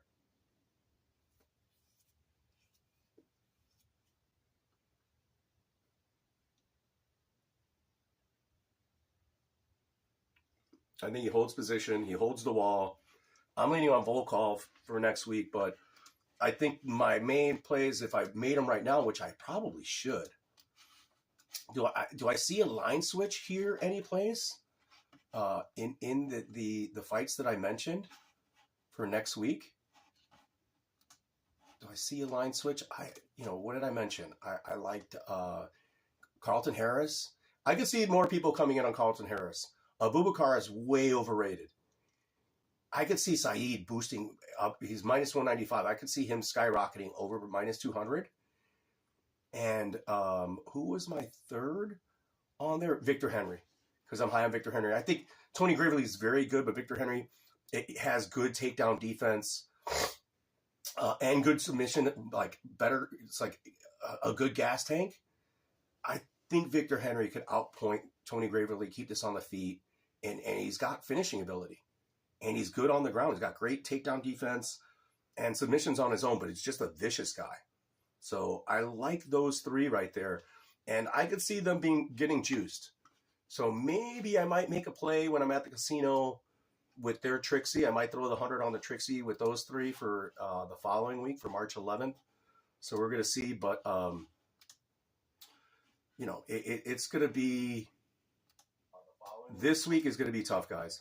This week's going to be really tough. I think better bets next week. By far, better money lines.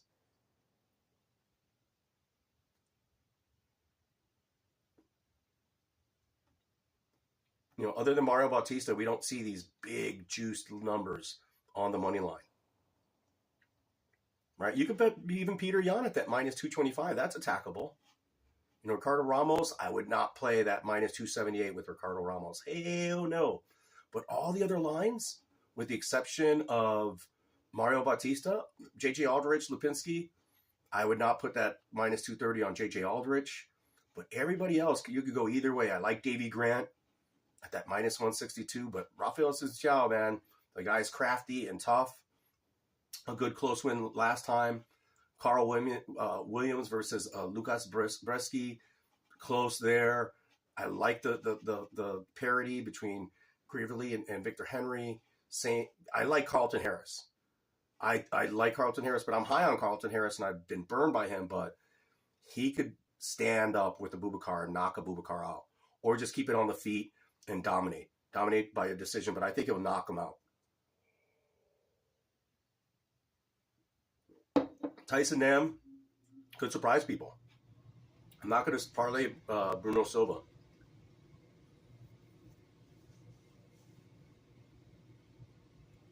I think Saeed Nurmagomedov and Martinez is going to be a lot closer than people think. Jonathan Martinez is got great kicks, great distance management, but Saeed is crafty and is going to have a huge grappling advantage. Like, he won't even use the wrestling. He's more of a kickboxer. But he's opportunistic. And as we saw, if he gets you in that headlock or in that guillotine choke or another choke, he's got the ability to finish you. So I'm liking that. I'm not big in Austin lingo, but I'm not going to put Ramos at minus 278. Too many iffies there, but I think he wins that hands down. And then Volkov is a good line. And then the fight between Davishvili Merab at plus 175 is the best bet to be making. Merab wins ugly. Yes, he gets tagged, but he keeps coming, and he's going to have a big grappling and a game plan. He's going to do what Sterling did. He's going to put in the body lock or worse. He's going to be able to control Peter a long time. He's going to be able to get the takedowns. I know Peter is probably working on his wrestling quite a bit, but Merab is just going to wrestle, rinse and repeat. Takedown, control, great controller, right? And power. Like, he takes it. Like, Peter Yan's gonna, hit him a lot, but Merab is like a fucking little cat, like a little bulldozer. He's just gonna keep coming, and he's gonna get his takedowns, and he's gonna get his control time.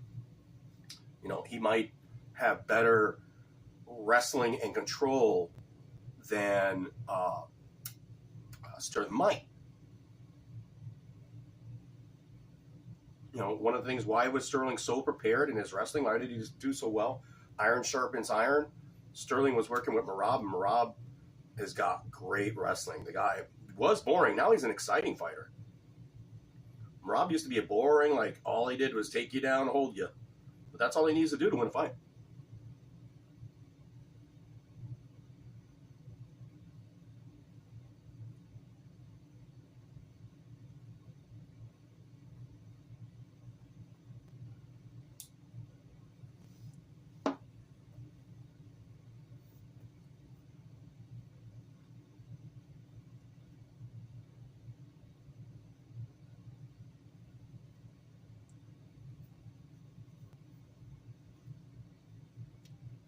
Yeah, I think we have the next week is going to be a better betting card.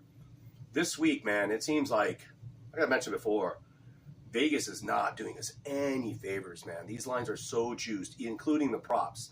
They're trying to get you to prop out, trying to get you on over-unders, on distance and time props, they're just looking for everything. They're looking for you to prop yourself out, bet parlays, make these crazy big parlays.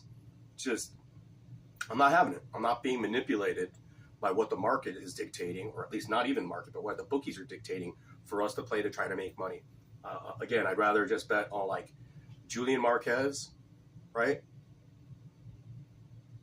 I like Farid Basharat with John Jones in a parlay. There are some better other parlays there.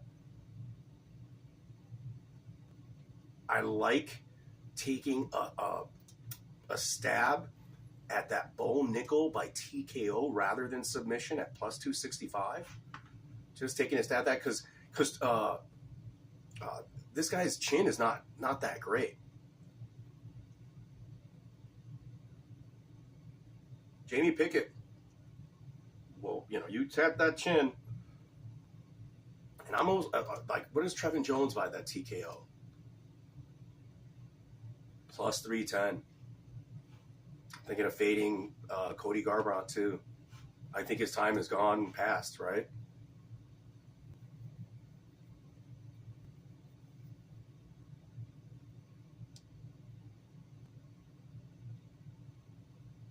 Yeah, the tape's out there on Cody Garbrandt. That chin is there for the taking. And Trevin Jones has good coaching. He's got power in his punch. Cody, so man, he suppose he's like this wrestler, but he's, you know, Golden Gloves boxer. Doesn't use his wrestling. Just like Justin Gaethje. Like, what happened with these guys being complete MMA fighters? You know, the same could be said of even in the future. Like we had in the Usman Edwards fight. Like, Leon Edwards is more willing to grapple than Usman. Right? Usman's a wrestler. Yeah, I think he has bad knees.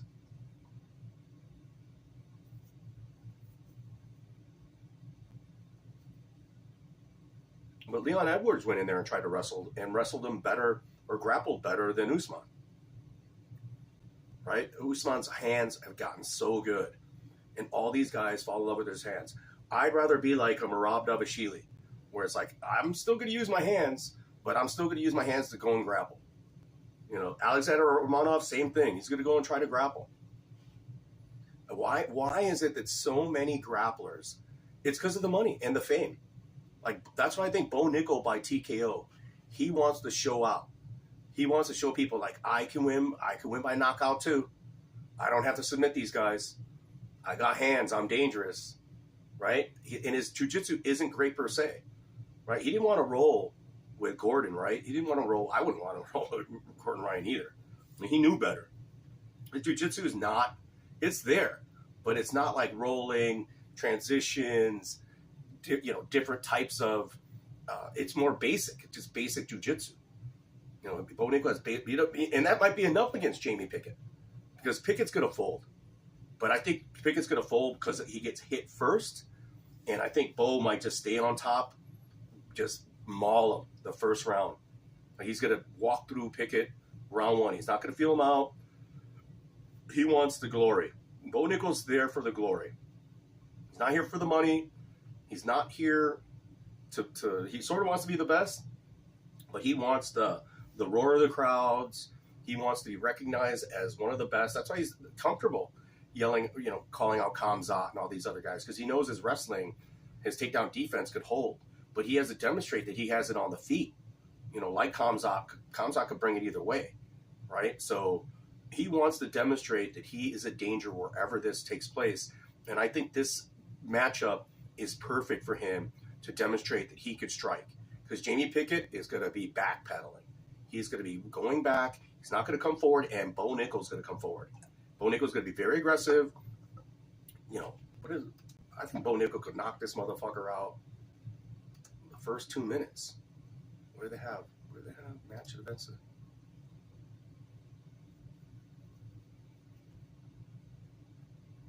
Yeah, the under 1.5 is minus 345. Where do they have it?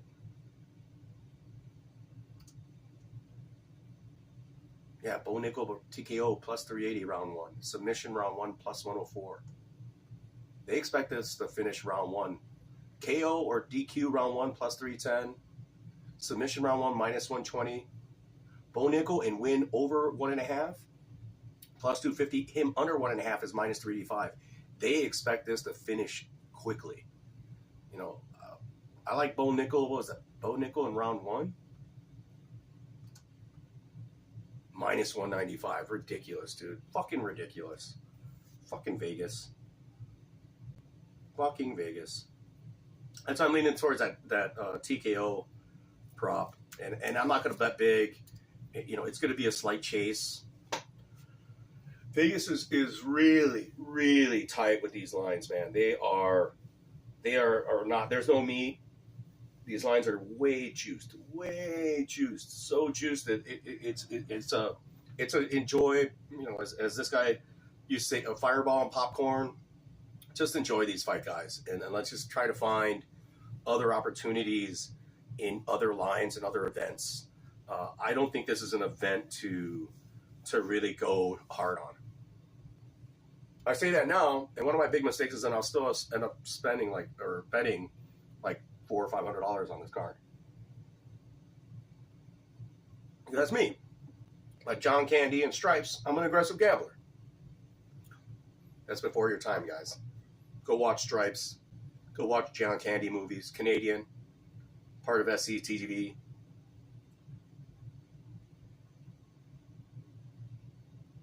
What you know about John Candy? Real News MMA. One of the greats. One of the great Canadian comedians. Part of Second City TV. What do you know about Second City TV? That's where the Takeoff to the Great White North song came from. You know that? Remember that song, Real News? Is that before your time too? No,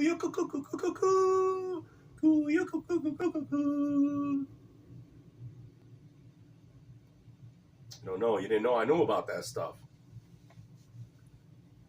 I didn't live in Canada. It wasn't just the Trailer Park Boys that I know about. You know about the Trailer Park Boys. I know about them Trailer Park Boys. I like my rum and cokes.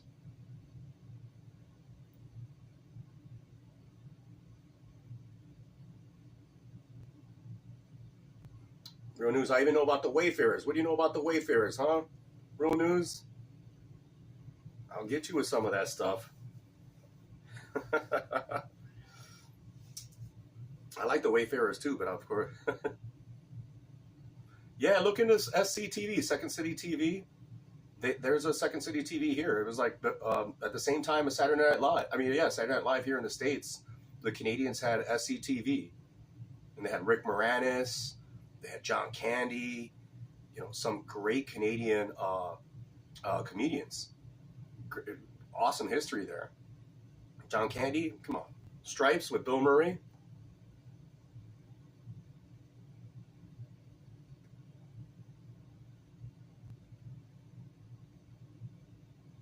John Candy was also Uncle Buck. Vacation, he was in one of the Vacations. You know, National Lampoon. You know, pioneer in all comedy, especially Canadian comedy, John Candy. Like Jim Belushi and John Belushi, and the other guy that copied him, the other fat dude from Illinois, who was on Saturday Night Live, died too soon. Like overweight. Might have been some drugs there. Not necessarily John Candy. I think he partied a little bit too, but died before his time. Didn't have to go out like that.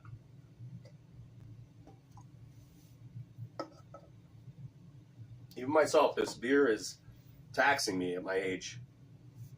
I turned 53 today, and I'm feeling it. I feel every bit of 53, probably because I drink way too many beers.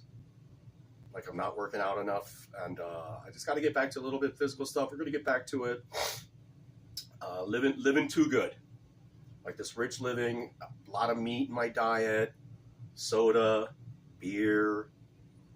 Cigars aren't as bad. This is a great cigar. This is an 8. Could go better.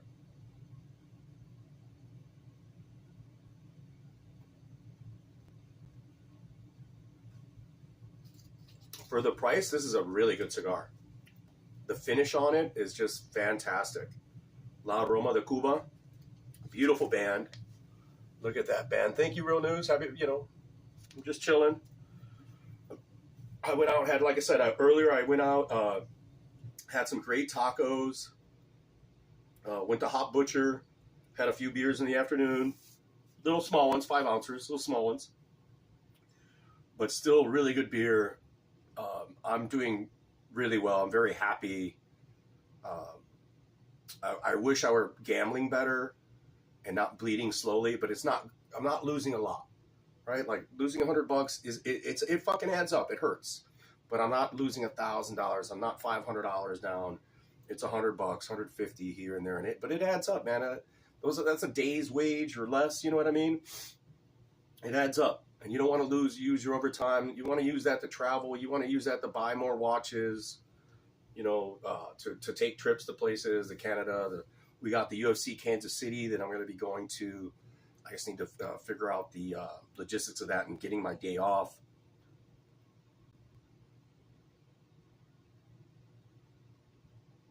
I just don't like being a losing. I don't mind that we don't have the viewership that we have. I definitely mind losing. I definitely mind that. I mind that. Because if we're a winning channel that people don't watch, that gives me bragging rights. I'm happy because I got the money. I don't have the glory, but I got the money. Like Mobb Deep says, fuck the fame, fuck the glory. I want that money. And that's what I'm about. I don't fucking give a shit about being the best. Having a bunch of fans on YouTube. I just want that money. I just want that money, and I'm not getting it. So it's rough, man. It's rough. But I'm making bad calls, and even but here's the big positive of my gambling, and people that know me personally, and if you could look back at my channel, which most people won't, why would you? I used to make like 40 bets an event. Like these $10 bets, like 40 of them. I'd spread the $400 over like $10 bets.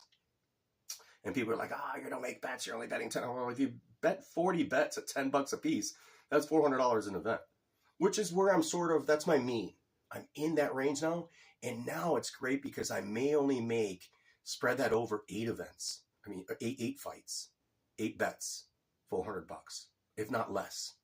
Right? I might make it only in, 4 bouts. Like I used to bet every bout something, and now I don't. I used to bet the whole card, something, and end up sometimes at 40 bets a night, 30. I was averaging I remember when it was 20, when I got it down to 27, it was a big deal. Then I got it down to 20 and it was a big deal. I was like, I only made 20 bets. And then when I got it down to 15, it was a big deal. And then I got it down to 10, 12, and I thought that was a big deal. And now I'm in that range where I'm making 5, 6 bets an event.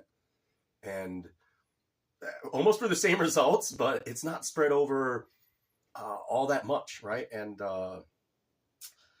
I don't win those big parlays that I don't play anymore, those plus 1900s or those whatever, which I only won 2 or 3 a year anyways.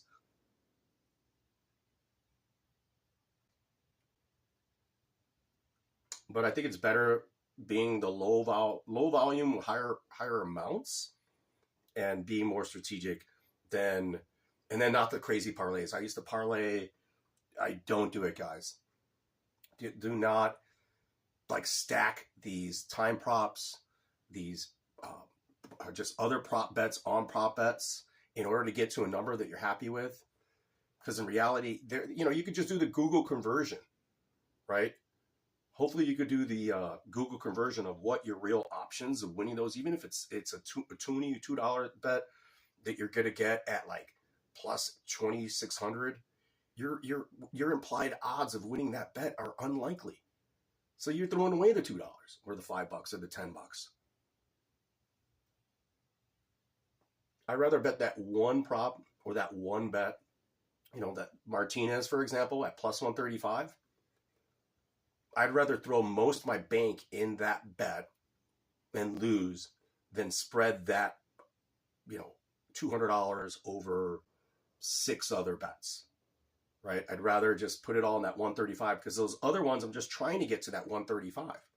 I'm betting more likely outcomes to get there to try to make that profit when I could have just had one bet and be done with it.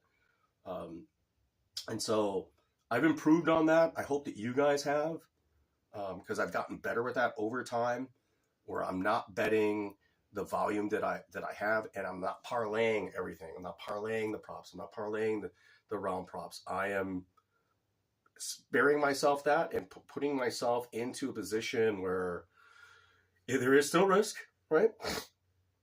But I'm happier and more content losing on a couple of my main plays when I had a better inclination of a dog at that plus money than when I would build to plus money. Like 4 props to get to that plus 130, right? You could bet Valentina, certain people finish here. You could bet these 4 props to get to plus 130 when you could have just made one decision at that plus 130. And that was already a risk, and just put all your eggs into that basket rather than the 4-pay parlay, right? So I've been doing that, guys. I keep on telling people, but people don't listen to me, but be careful with your bankroll management. Really focus and analyze and chart what you're doing. I need to do that better. I have a good idea in my head what I'm doing. I need to get back to writing stuff down. I've been meaning to go through, make an Excel spreadsheet of all my shit, because I have tickets and stats from mainly tickets, guys. I bet cash. That's the other thing, is like betting online. I've been betting smaller increments online. And yes, I have a record of it, but that online gambling, as I always known, it's impulse gambling. Like you're like, oh, fucking down. Let me try this. And you're like, oh, I'm only going to throw 20 at it. And that's when I get back up to like, oh shit, now I'm up to 15 bets for the event, right? Because it's impulse. I lost the ticket bet, the cash bet that I made. And now that's why I like blood money bets. He does mainly, he could probably do online betting. I'm not certain, but he does cash betting. So when you do cash betting, you're more secure with yourself. And then overall, your betting portfolio is stuff that you were more secure in. And it was not impulse betting, because the online betting encourages, they love that impulse betting. They love you chasing. And when you're betting online, you will chase more.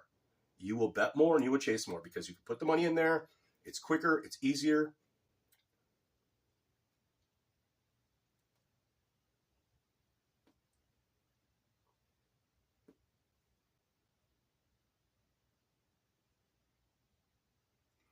Everything in balance. I still encourage more cash betting than online betting. Other reasons of that is taxes, and there's no record of it, right? Like government can't see, the casinos can't see. There's no record of it. When it's cash, and it's what you have, right? Maybe you use a credit card to bet. You have to realize that when you use a credit card to bet, there's going to be fees, interest. You might lose the profit that you gain by betting with a credit card. I highly advise not to bet with a credit card, right? If you're going to bet with your debit card. Still advise not doing that, because there could be problems there, right? These companies have access to your account. What if they deny a payment or try to renege and charge you for a payment? That's why the cash is king in the gambling world. It always hasn't been, and it's good to live bet. It's good to have that ability to put in 200 and have that just always in your online account, so that when you could live bet, you could actually hit that button real fast, and you don't have to worry about the internet connection. You don't have to worry about looking at something or depositing the money, taking the time to put in your credit card again, or just a CCV number and the time that it takes to do that. Leave a little money in there. You don't always have to take all of it out. Take most of it out.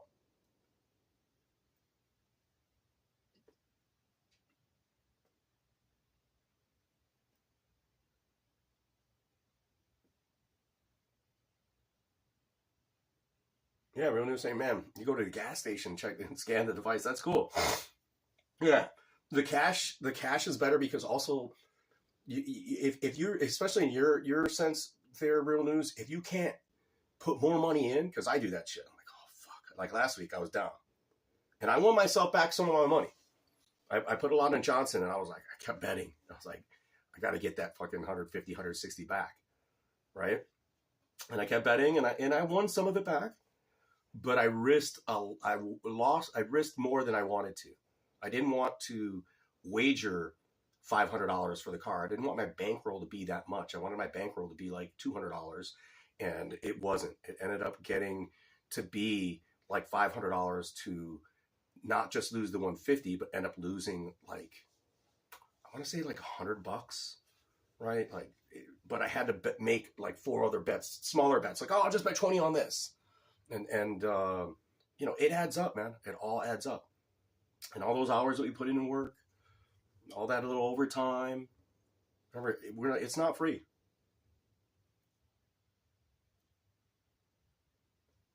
Gambling comes at a risk and at a cost. Besides the risk, at a cost. Like, it's either your work money, your profit money, your overtime money, money that you've won before, your profit money, or you're not banking some of your money away and you're using that again to gamble more. That's why I'm not profitable. And that's why, but also, I haven't done it, but even when I lose, I still buy shit for myself. You know, I'm getting into the silver, getting into like affordable watches. Even these $100 watches add up. Will it retain its value? Probably not. Probably like $50. I could probably sell this, even though it's like I just wore it. But that's not the point. You know, I'm going to leave all, you know, when I pass away, my son's going to have like fucking, or when I pass away, they're going to be like 2 fucking 100 watches that I have. And some of them are going to be very valuable. And you never know. Like some of these, like not this one, but like I have a couple Seikos. I have a Seiko that, for example, one that I bought for my nephew. I bought it for his graduation when he graduated 8th grade and went to high school. I paid like $265 for it. It became, it sold out, and it became like a model that people were wanting. And it tripled in value. Like, even though it was like a cheap $200 watch, $300 watch, like if you could find it, it became worth like $900. You know, so it actually, even being a quartz Japanese Seiko watch, tripled in value. Very rare that happens, but it does. I look at the fluctuation of the watches on Amazon, and some of the watches I want, if you don't buy them when they're on sale, and they do that to you, they go back up. I have a couple of the cheaper Seikos that I bought for $100 that went back up to $170. So I've made money on those. I've lost money on only one of my watches, right? But all the other ones have, in terms of like what their value is, has been stable. It's still there. Long term, these are not collectibles. Like this $70 Paganini design Chinese is not a collectible. It is, but not for profit or for value. It will be for sentimental value when my son or, you know, whatever family gets to, they, you know, I have it just there as part of me, something that I liked, something that I wore, mainly for my son. And will I get the Rolex? Rolex coming in the next 2 years. The Omega.